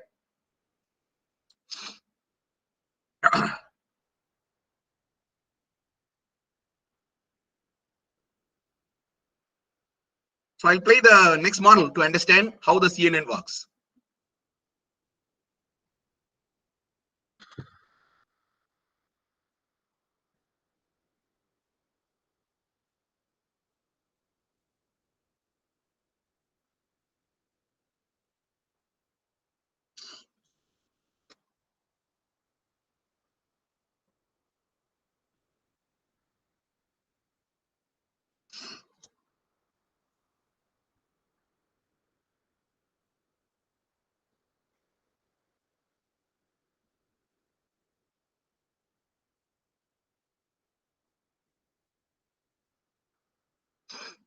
So I got some problem.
I'm sorry, I was kept in actually mute actually. So what I explained is, right? So the explanation is you can see some the noise levels and the filters. I'll repeat once again. Sorry. I've not watched it since I rejoined it. So what I explained here is, right. Now we explain in such a manner that this image, now you can see the skeletonization, and you can see that backgrounds have been very clear. This has been done with the help of your filter banks. This has been done with the help of your filter banks. So this is the logic which we have to be taking care over here. Hope my voice is audible right now, right? Audible, sir. So this is the logic which we have to be taking care about it. So what is the logic which we have made here is like it is a filter bank actually. So filter bank does the role of it. You can see that the pre-processing or your getting the background images of all these things, okay, so are being done with the help of the mechanism. So the logic which is being taking care of all this mechanism. So that is the logic is being done, right? So that is the role of a filter banks. For to obtain it, you can't able to apply one single thing. You need to increase your iteration and layers to get this kind of this skeletonization, right? And after that, you can see some red dots over in the images. The skeleton is done. So you have seen the segment. We have to go for a segmentation, proper segmentation of features. So you can see some red dots. The red dots nothing but represents the shoulders, joints, and leg joints of a human. And it has been extracted over here. And that has been done with the help of pooling layers. This is done with the help of your pooling layers. Again, implementing one single layer of pooling, you can't able to apply it because you can understand the complexity here. You have to implement a lot of things to get good features. And all these features are put together in the feature maps, and then it is utilized for the training, NM training. This is the basics of convolution neural networks, right? This is the basics of convolution neural network, right? So hope you have understood what is the role of each and thing. This is what we call as a guide analysis, understanding the working style and replicating in terms of or understanding the behavior through the working style. This is what we call as a human guide analysis, which I talked in the application, video analytics, right? This is one kind, right? Hope you understood what is CNN is exactly all about. This is all about the CNN, right? Now, we will move on to this. So this CNN, we talked about the CNN. We saw how the peculiarity of the CNN is taking place. Now, like we need to go for formation of algorithm, new formation of algorithm.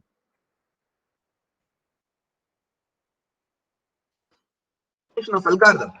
This is all what we talked about is all in the supervisory, right? We can solve it with the supervisory ones and zeros and everything. That is fine actually. Well, now we have in the second thing like it's all supervisory and app boosted and everything. We have a supervisory and everything.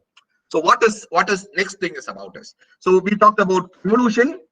With, we have three categories of networks, NN with traditional backpropagation. Second, convolution with, right? Again, we have a feed forward. And then convolution with a little iteration of backpropagation plus booster. We call this an ensemble. You can name an algorithm, ensembled CNN and whatever the case, right? So this is a logic, right? Here in a CNN with a feed forward network of training, we have implementing a new kind of algorithm. It's not a new kind, it is extreme learning machines. So this is the next thing which we have been concentrating over here. This is the most important algorithm there in today's scenario. It's a kind of an ML algorithm. It plays a vital role in kind of a machines, electrical, identifying your images and everything, prediction, even in your smart grids, everything, whatever you talk about any field. This plays an important role for a kind of an application. So this convolution with the feed forward and extreme learning machines. So what is being done over here? What is the logic which we have to take care about it? What is the mechanism we have to take care about it? This is nothing but the auto-tuning property. This is nothing but auto-tuning property where it works on the inputs, because in the cases in an NN, I need to substitute all the values, right? I need to substitute all the bias weights and everything manually, but it is nothing but bias weights can be tuned automatically based on it is nothing but pseudo inverse matrix. We'll talk about it, going to be a mechanism. So it is a pseudo inverse matrix. Using a pseudo inverse mechanism, it can be utilized for kind of an application. The convolution with NN boosted, and it is an ensembled boosted. Something like this has been talked about all sort of application. So this can be done with the help of a feed forward layer to reduce the mechanism. Now all these layers are been like boosted, it's all been supervised. But when you consider a supervisory mechanism, supervisory training models, what is the major drawback is? We know the output is fixed. We know the output is fixed. We don't know what is it. We know output is fixed. Very simple. We can't able to make your machine to understand according to the environment.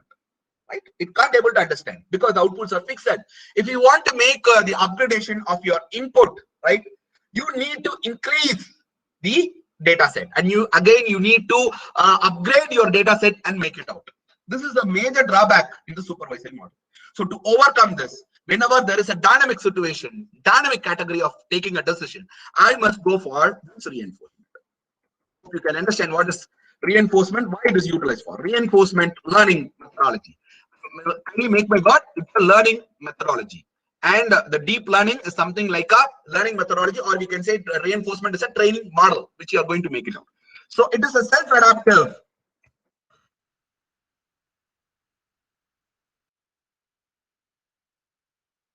Self-active learning model. Let me have this example for you. And again, an example.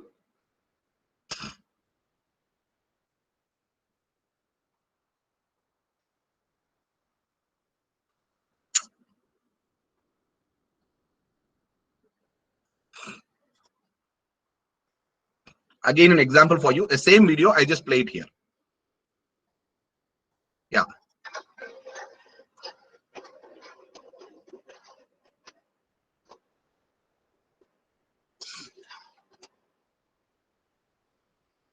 So it gets the instruction inputs. It walks, right? It gets the features. It walks. Now it walks, right? It walks in its own normal style. Now you can understand here. It is getting an information. It is getting the information from the scientist. It interacts with the environment. It interacts with the environment. You can see here that it interacts with the environment. In the first case, it walks accordingly and it interacts with the environment. Once it starts interacting with the environment, it adapts to the instruction from the scientist. You can see here.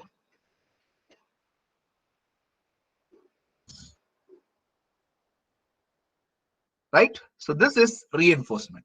This is the reinforcement. This is the most important scenario which I'm just implementing in deep learning algorithms, right? Reinforcement. I'll just repeat here once again. It walks. This is the most motion recognition. It walks. It walks actually. So here you have a trained data set and everything, and it walks in accordance its own style, right? It's a supervisory model. But if it is supervisory model is integrated with that, it can't able to update to the environment because it can't able to learn from the vasicurant. That's the scientist. Now you see here. Now the training model differs. That is something like it gets the environmental information and from it interacts with the environment. That's the most important. It interacts with the environment. From the environment, it understands what is happening and then it gives you the picture.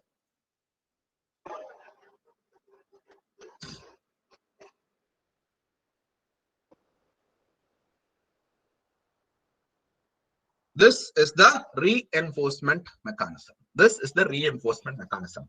So our learning model should able to be a self-adaptive, and it should able to learn from the once it trains, it should learn from the outside. It should update itself and behaves.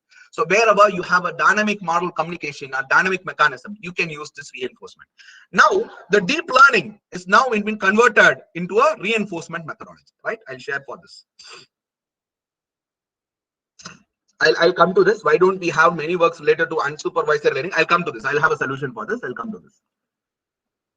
So the first thing is about this. So now here, reinforcement comes into the picture. Now we can able to CNN and whatever the algorithm we found here, extreme learning or a kind of NN boosted thing on reinforcement. It learns. So that is why it is known to be Q learning. It's nothing but quality learning. It's a Q learning. So Q learning learns from the environment. We have agent reward. Agent is nothing but your model which interacts with your mechanism. For example, let me have another example for you. Agents are nothing but your students, right? Or what you call as teachers. Let us assume teachers, right? The teacher is teaching a class, and the teacher is rewarded. Nowadays, it is not rewarded. Sorry to say, right? If the teachers are rewarded, right? The feedback. So the feedback ultimately improves the teaching capacity. Very simple, right? If there is no kind of a feedback, the teacher will keep on teaching it. We don't know like whether he understood or not. That is not the case here. So that is not the case when you talk about only with the supervisory model.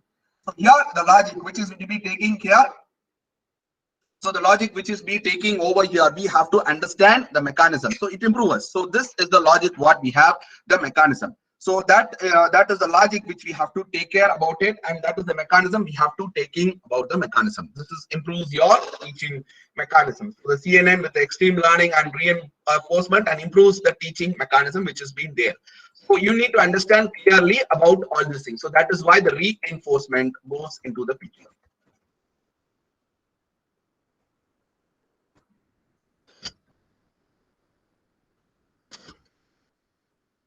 So this is the logic. So reinforcement goes into this picture. So this is the logic which we have to be taking care about it. Why I'm stressing on reinforcement. Now this is the logic. So the features, everything has to be updated, and this is the logic which you have to take care of. And I got a question: why unsupervisory is not being utilized? It is utilized. Why? How? Right? Let me have this. Take it out how it has been utilized. It's all about supervisory and self-adaptive. But when you use unsupervisory, you can't able to use a reinforcement here. Because why? Because I'm telling the feature what has happened.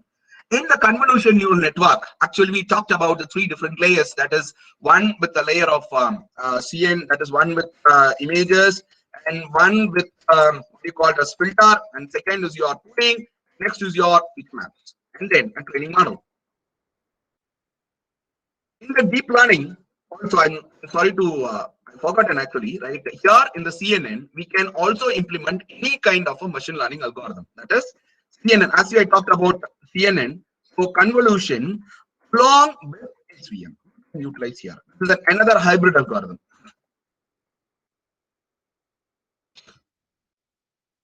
Another hybrid algorithm where you can utilize all kind of an application. So this is another hybrid algorithm. So you can use a convolution, all these features as a deep learning, and then you can utilize an SVM for this. Now, the question has been asked why unsupervisory is not being utilized. Here, you can utilize a deep learning. Where you can utilize. The first is, I said that there is a feature maps for this. Here, you can implement the unsupervised. And unsupervisory, the best feature selection. Okay, so you can use as a best feature selection. You can utilize for the best feature selection. You can utilize it for the best feature selection. You can utilize for the best feature selection. So this is a logic which you have to be taking care about this. The feature maps, unsupervisory, and then we can talk about this is the feature selection. So unsupervisory, you can cluster it, or you can use any kind of a fuzzy logic or fuzzy clustering mechanism over here. Select some of the features, see what is happening.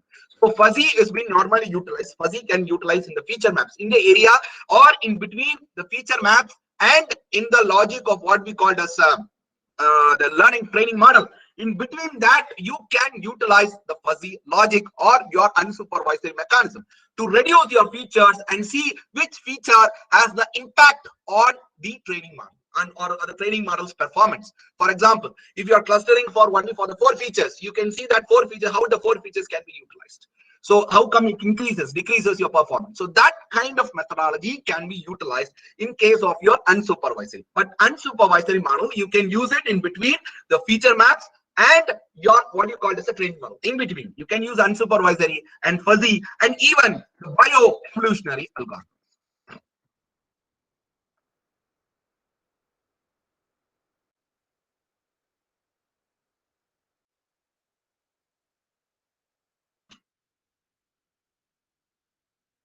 bioevolutionary algorithm. So this is the next case what we have.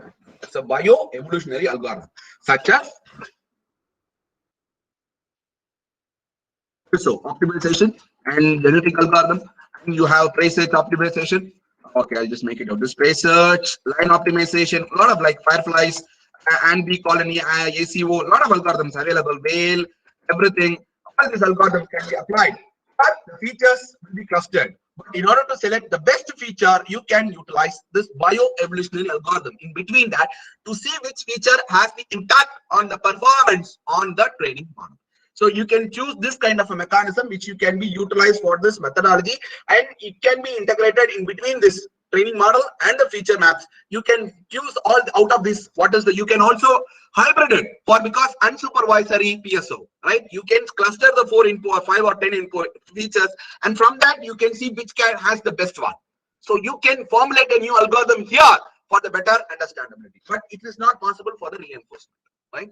So reinforcement is completely different actually. So it is not possible with the reinforcement, but when you use this unsupervised, it is used normally for the feature selection, and in combination with the bio-evolutionary algorithm or meta-historical algorithm, you can select even the best features which are available.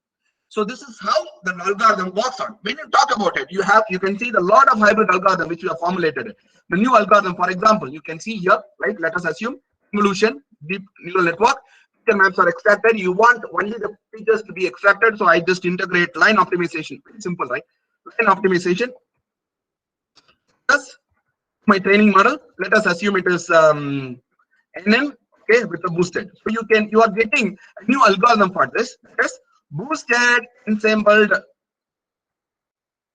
deep evolution works very simple. This is the logic, right? This is the logic. This is how the research focusing on. This is the logic where you can utilize this kind of an application over here. So you can see here now we have formulated a new algorithm.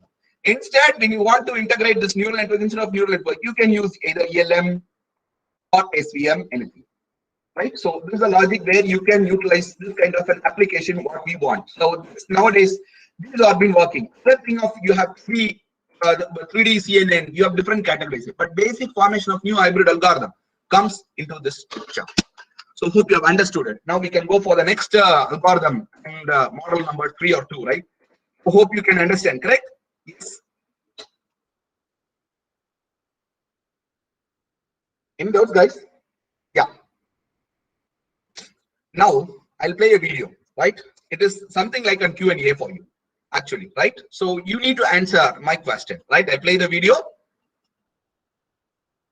Please watch it, and we'll see what are all the whether you have understood or not, right? So I just play the video again. Case study.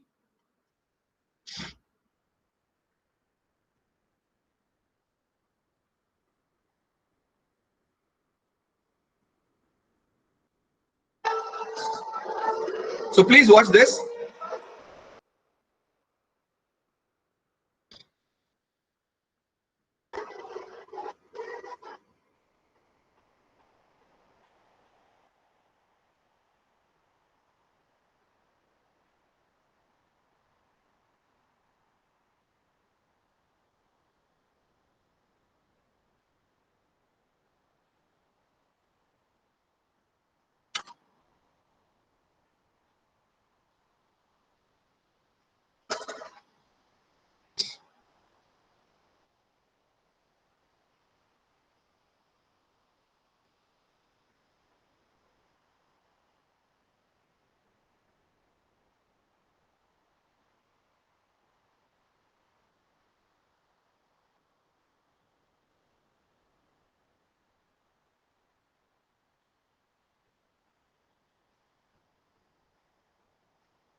Okay, so the questions for you actually. First, question number one. What is exactly what is the learning model is integrated in the scene? Answers, please. Learning model, whether it is supervisory or unsupervisory or reinforcement. We can fix up and then we'll move on to the learning model. It's an unsupervised. Okay, then any answers? Any answers, guys?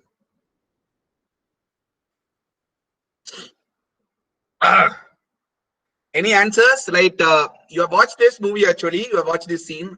My question is whether it is supervisory, unsupervisory, or you have a reinforcement. We talked so many algorithms today, right? So I need some answers here. Sir, I think it's a reinforcement. Reinforcement. That's me. Okay. So three different answers, right? Or we have only three options. Now the machine confuses, right? Okay, so we have this actually unsupervisory, supervisory, and reinforcement. Okay, fine. It's fine getting the answers right. Now, right, we'll play the video again. We'll make you to understand what is happening.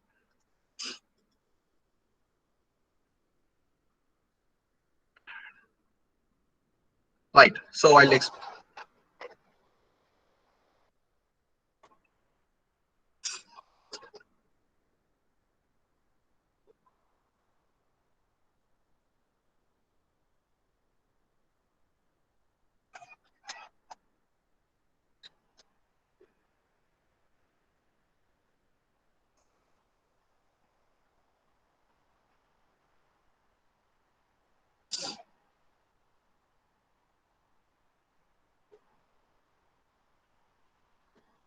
So inputs are checked. So the scientist orders this chitty to rescue it. So it needs the output, right? It knows the output. So here you can understand the instruction output is given that it has to rescue the people without any causing causalities on the life of human, right? So this you can understand clearly. So this without causing any causality of the human. So we need to like it has to rescue it. So it knows the output that it has to rescue it without any causality, and inputs are people, right? So now you can tell me like whether it is supervisory or unsupervisory or reinforcement. See, the order is given actually. It has been given an instruction that it has to do. The target is fixed, that it has to rescue it, right? So this is a supervisory. The scene which is integrated with this is supervisory. I'll tell you when you watch this movie, right? I'll tell you a basic thing how to understand this, right? So this is the first one you have to understand clearly. It's a supervisory model, and how it functions is something on, right? So a thing which has been happening over here is it checks whether he is alive or dead. If he is alive, he is like he rescues the people and he go for an application, right? So this is what the logic. So the two conditions classifiers can be integrated over here. I have to check whether he is alive or not, right? That has been done with the help of decision trees. Okay, that has been done with the help of the decision trees, right? The decision trees is nothing but applying the if conditions over the data and to check it meets my threshold. So that is known to be the decision tree. And second thing is about applying the probability theorem. That is known to be the Bayes theorem, B-A-Y-E-S, Bayes theorem, and that is called NB classifier, naive Bayes classifier. And this classifier, I'll come to here this answer actually. So here, like what happens here is the naive Bayes classifier is being implemented to find out who is alive or dead using the probability theorem, and that has been done with the help of NB classifier.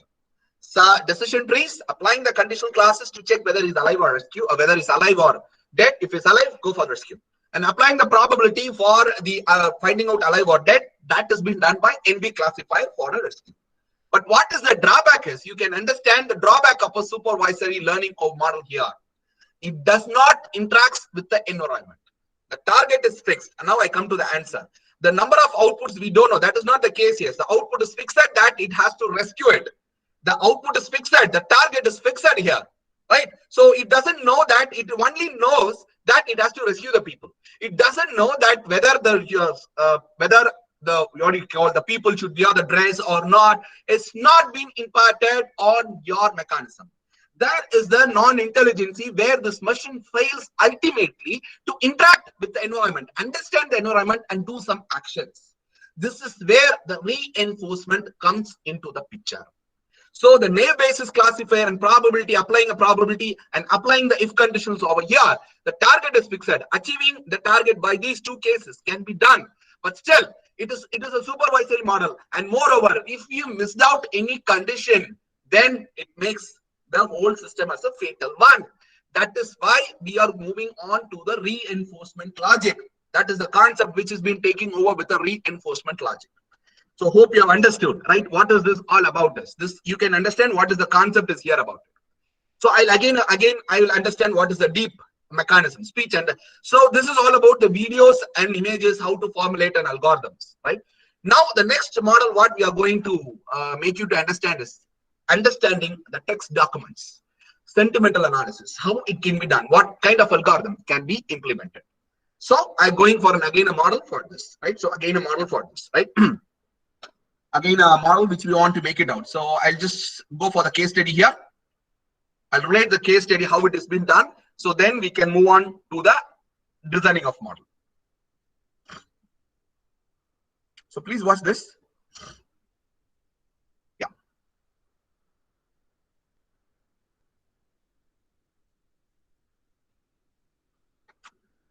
So watch the scene carefully because I'm going to relate it with the next level, right? I play this.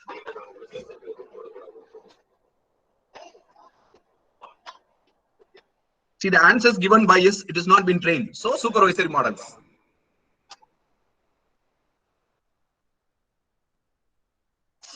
Watch this scene carefully because I'm going to explain a new algorithm for this.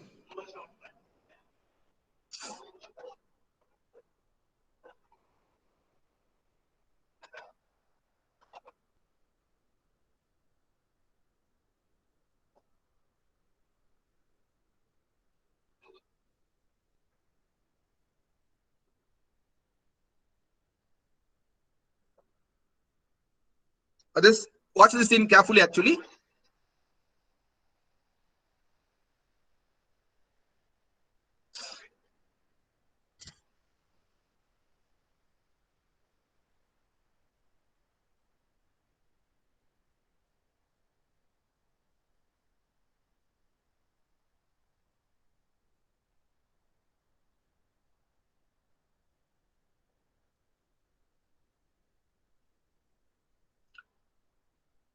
Most important, please watch this.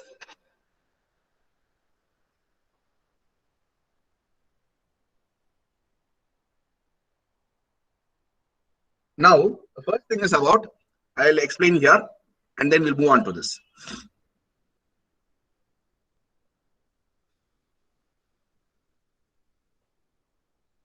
So now you can understand here. So after doing it this, now we are moving on to the next advanced level of training model, right? So so hybridization also, right? So what is happening here is the kitty, right? He reads the documents, or we can say it scans your documents. It scans your document. So here it can be used as a CNN. For understanding the language, understanding and predicting the knowledge what we have, the next sentence is predicting the next sentence and words, we need to go for another called recurrent neural networks. This is most importantly used it actually here, and the recurrent neural network is most important here. And the recurrent neural network, what do you mean by recurrent neural? Feed forward layer, feed forward network. I have an example for you, okay, to make you to understand. So example is, let us assume you're going to learn the, we can say like cycle riding, okay, bicycle riding. So cycle riding can be done over here, and then what we do is we need to take the data. Where is the brake? What is the thing? And everybody teach you like what happens following the traffic rules and everything. It's fine, and we learn it, and we do it, and we implement in the testing scenario, and we correct ourselves, and we will be learning completely learning it. Assume right? If you have different, one cycle is enough. Assume you have N type of cycles which are available. Type of vehicles you have to understand, and each and every vehicle will have their own feature. It's an example, right? It is not I'm saying that they are having it. So each and everything will have their own features, right? Now, what happens in RNN is like it's a single feed forward layer, right? It is nothing but if you have a large data to be trained on the network, there must be some data loss on my network. This is simply what is happening on brain. If you have large data, if you have a cycle, a different kind of a cycle writing system, I have to remember each and everything about a cycle writing system. What we do is definitely we will be forgetting about it. Or we can say like remembering the telephone addresses or telephone and addresses. What we do is like remembering your friend circles about that, even though now mobile phone has its own feature, but still we in the older ages, we need what happens here is we will use to write up all the things, right, and keep it as safe. Why? Because we used to forget about the phone numbers, right? So when the huge data set is there, this kind of feed forward will be failing in some application.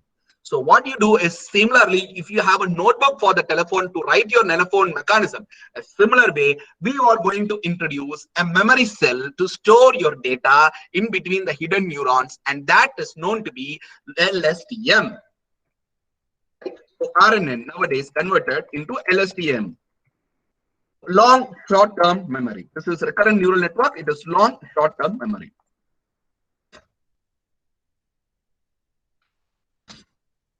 Long short-term memory. So this is the most important. Please make this understandability by making that you have the memory, that is memory cell is introduced in between the cells of your input and output. That is what we call as output gate. A lot of things, input gate, forget gate, and everything. So memory is introduced. Very simple. Memory is introduced to store your data. Very simple. So what we do is we want, if you can understand the example, huge number of data has to be stored, and the huge data, we need some memories. We write in the notebook. The notebook's role is played by the memory cell. So your brain with the notebook for remembering your telephone numbers is known to be your LSTM. LSTM is known to be like what happens here is the phone book or an address book is your memory cell. Your brain and has an input and output interconnected with the memory. So whenever I search the telephone, I used to go for the book or a notebook, search what has happened, and then output is mine. So this is the logic of LSTM, guys. Hope you can understand. So this is normally utilized for the prediction. It is normally utilized for the prediction. These LSTMs nowadays have been converted into a second scenario that is called BERT models. This BERT model is completely your LSTM networks. The LSTM, it is utilized for predicting your sentences and predicting your documents, reading your documents. It can be utilized. So this is the logic where the tool which is available is BERT models. BERT models is primarily with a bidirectional system of LSTM neural networks, which can be utilized for the mechanism. But I want to suggest you and one important challenge once you have in the document reading. So we come to, hope you have understood the LSTM is integrated, right? Hope you have understood LSTM because it has to remember everything, right? So now the logic which has to here is we have seen the first scene that it scans the document. So here I'll come to here the GPT will what do you call like reads the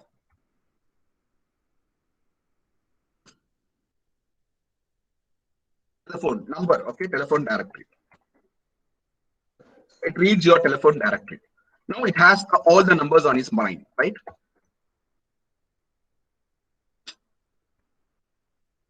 Now it's over, right? Now it has learned. Forget about it has CPU, high-end memory, cloud, everything. It learns, right? It learns. Now just now I'll come to the next case study about it. Now we have to link with that how the LSTM has changed now.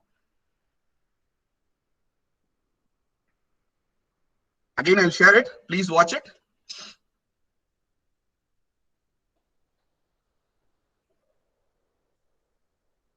Now the number is being stored. Please make it out. Yeah. Please watch this again. So we have to relate these two things.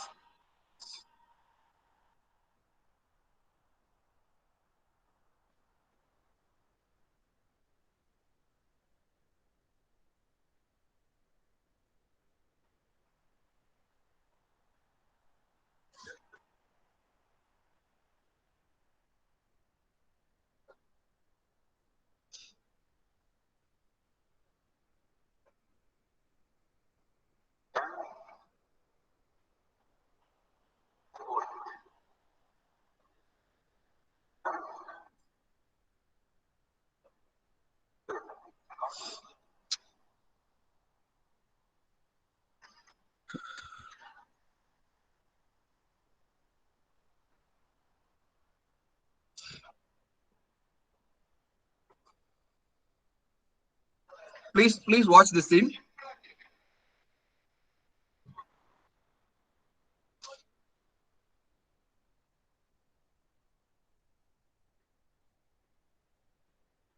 Right.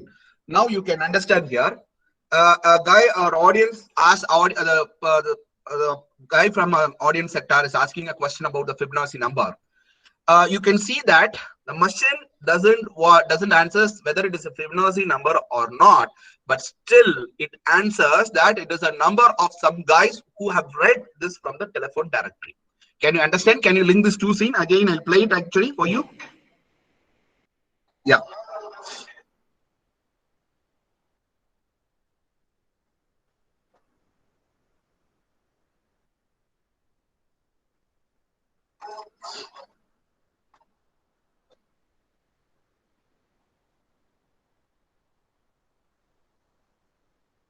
Yeah, can you see it? Can you how it relates it? This is the most important thing. What when you want to read huge number of documents, this is intelligence is required, because it is like what happens. It doesn't stop only with Fibonacci series, right? It doesn't answers you whether the number is Fibonacci or not.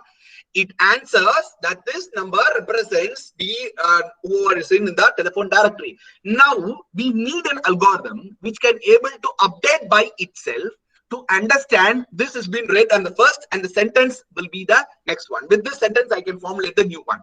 Right? Hope you can understand the problem in this actually, right? So this is the logic what we are working on, reading a huge number of documents to be understood by the machine. The machine is required to understand. Keep on, it's not keep on, should understand. For example, if I read book number 1, it stores it and understands the read book. If I read the book number 2, again it should not be trained. Again it should not be done. It should train only for the new words.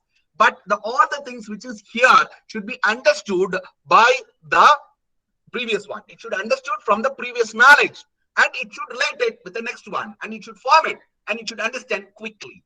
Right. So third thing is about like we have to understand when books reads are third, the learning rate is fast. So you need to train the machine in order to understand, to make the machine to understand the huge number of books. For example, let me have our example. Let me take an example. If I just keep on making out a mathematical model, we can't able to do it. One scene, another scene, relate with that, and from that what is arrived. So this kind of intelligence is required for making the machine to understand the documents and the reading text documents, text processing. This is required. This high kind of intelligence is required for a machine. So what is the basics for that? So what is the basics for that? I'll have you for you. So this is the most important thing you have to understand clearly. Whenever you're working on the text analysis, text processing, you have to make very clear. My machine should be scalable to one-time input, and you should learn from all these things. Only the new words has to be related. So I will now show you the neural schema about this text document and the algorithm, what is required.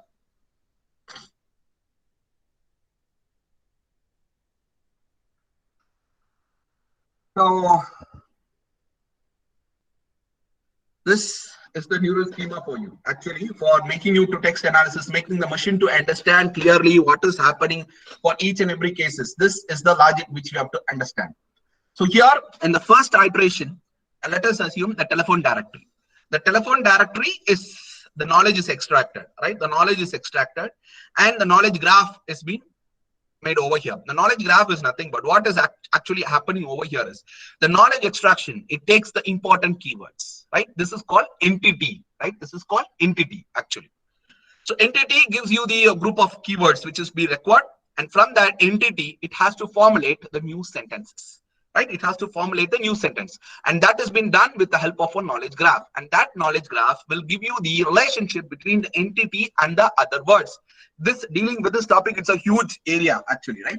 Dealing with the topic, so something is, it is a knowledge graph which has been done with a feed forward network, and then it has to, the data has to be understood and it has to be tested. Now again, idea number 2, someone asked a question about it. It stores the document. It has already stored the document.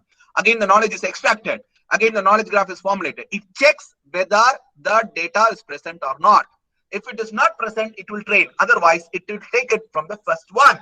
And that has been done with the help of reinforcement learning, that is LSTM models. Reinforcement LSTM models.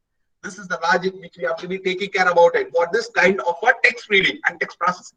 So we need to go for this kind of an application, reinforcement LSTM, with the integration of your knowledge graph and the features. We have talked about feature. Here the knowledge is the feature which has to be taken, the keyword which has to be taken over here.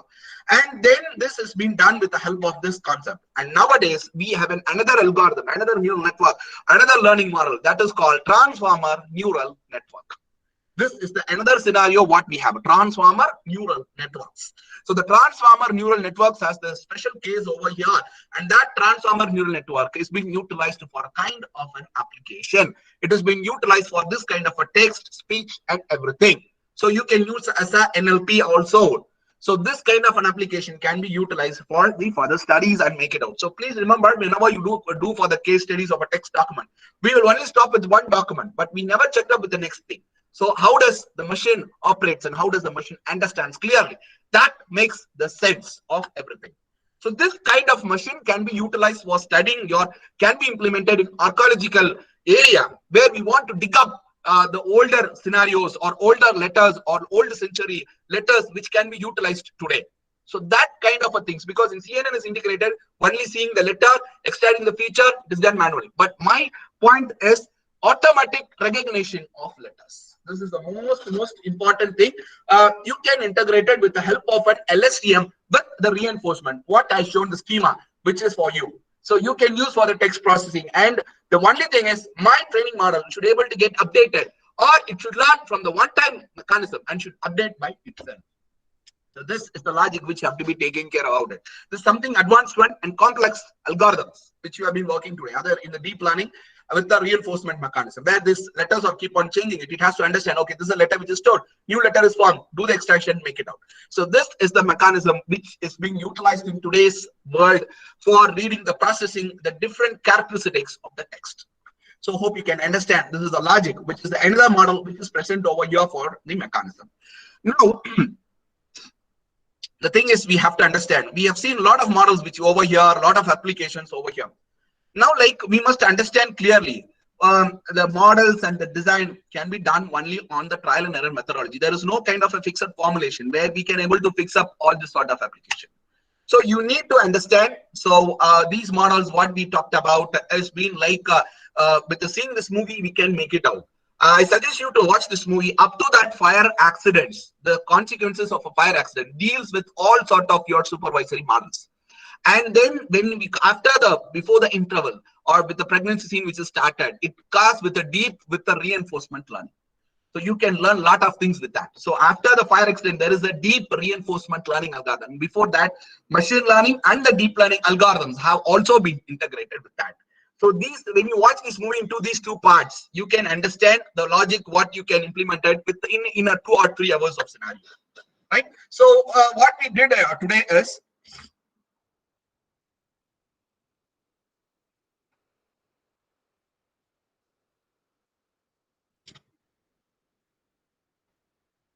so we started with the basics of models and the data models and everything.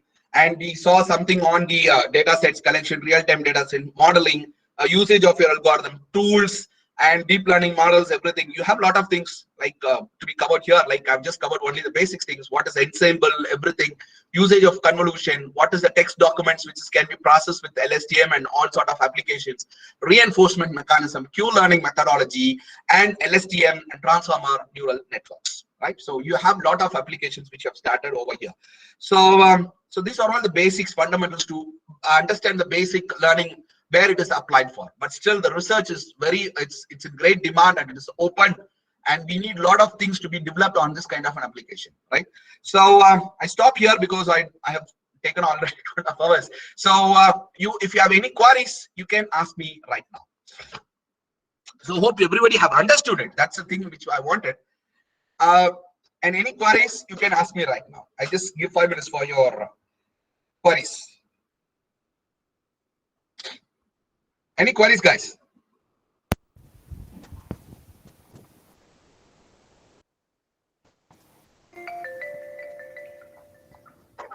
Any queries?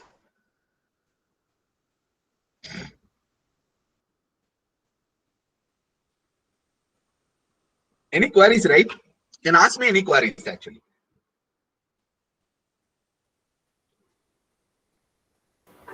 Sir, Yes, ma'am.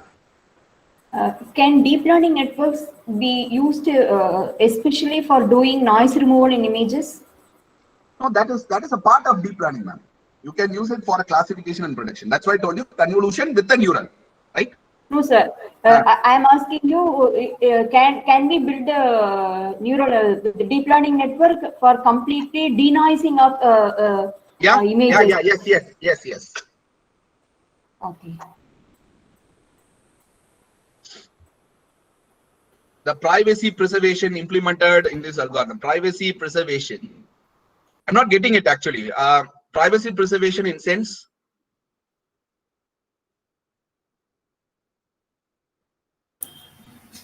Sir, it's kind of like when we scan the images, whether the identity of the person will be revealed. Actually, this is a big problem. Actually, right, Yes. ma'am? Yes. That's why I told you in the first starting of the video analytics challenge, right? Only the image is extracted, and then only the feature are extracted and then given for the cloud for the analytics. There is no kind of, because there is a policies called the security policies that has to be integrated when you're working on the face recognition or facial emotions and everything. When you talk about all these things, so really the privacy preservation has to be followed with all the security policies what we have, man, actually. But in India we don't follow it actually. But still in all other countries they are following security mechanism, and in which I suggest you to go for only take an image, only take the image feature extraction, and only with the feature extraction do it. Don't store the image for the application. Clear, ma'am? Okay, sir. Okay, sir. Thank you, sir. Thank you.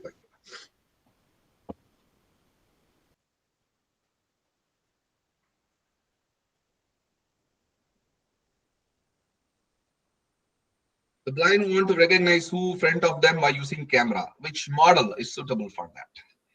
It is kind of a reinforcement deep learning model. That is required actually. So deep learning with the reinforcement you can utilize with that. Camera, I told you like it is a NVIDIA Jetson Nano camera interfaced, and with the voice you can do the analysis. Sir, what kind of sensors can be used for thyroid malfunction detection? Thyroid, ma'am? Yes, sir. Okay, so thyroid, like we normally go for images, correct, ma'am? Yes, sir. Maybe. Yes. And they will take some images, thyroid images, KT images, right? CT images and everything, or even X-ray images will take about the thyroid mechanism for that. But in the thyroid logic, other than the images, we have two mechanisms. But I don't know like how far it is going to be applied. It first thing is about everybody knows about this nadi, right, ma'am? Yes, sir. Three pulses, right? Nadi pulses, right? So like when you go for Siddhas, right, we have this nadi pulses, and we take this nadi pulses for the application for diagnosis of the diseases and the level of thyroid in the body. So what we call as Vadam Pitam Kabam, right? So that is alpha, beta, gamma. These the pressure sensors, using a pressure sensor, you can take this value and you can analyze it, because we have the databases, data sets according to the what is the nadi, what is happening in each and every part of our body. If that is the case, you can relate it with that. That makes a better sense, ma'am. Clear, ma'am? Yeah. Pulse pressure sensor, ma'am. If you have pulse sensor, they will give you only with the heartbeat rate, right? Pulse pressure sensor. It will give the pulse pressure, and we have to extract the data. Okay. Is any kind of body area network can be used? No. For this scenario. For thyroid, it is non-invasive, ma'am. So that is body area network cannot be utilized for that actually. So my suggestion is you can go for these three pulses. If you can come out with good idea for that, then it is good actually. Okay, sir. Thank you. Thank you, ma'am.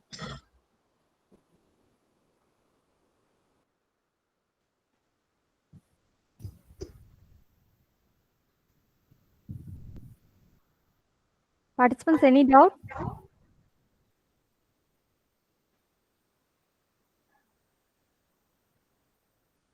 Participants not having any doubts, sir.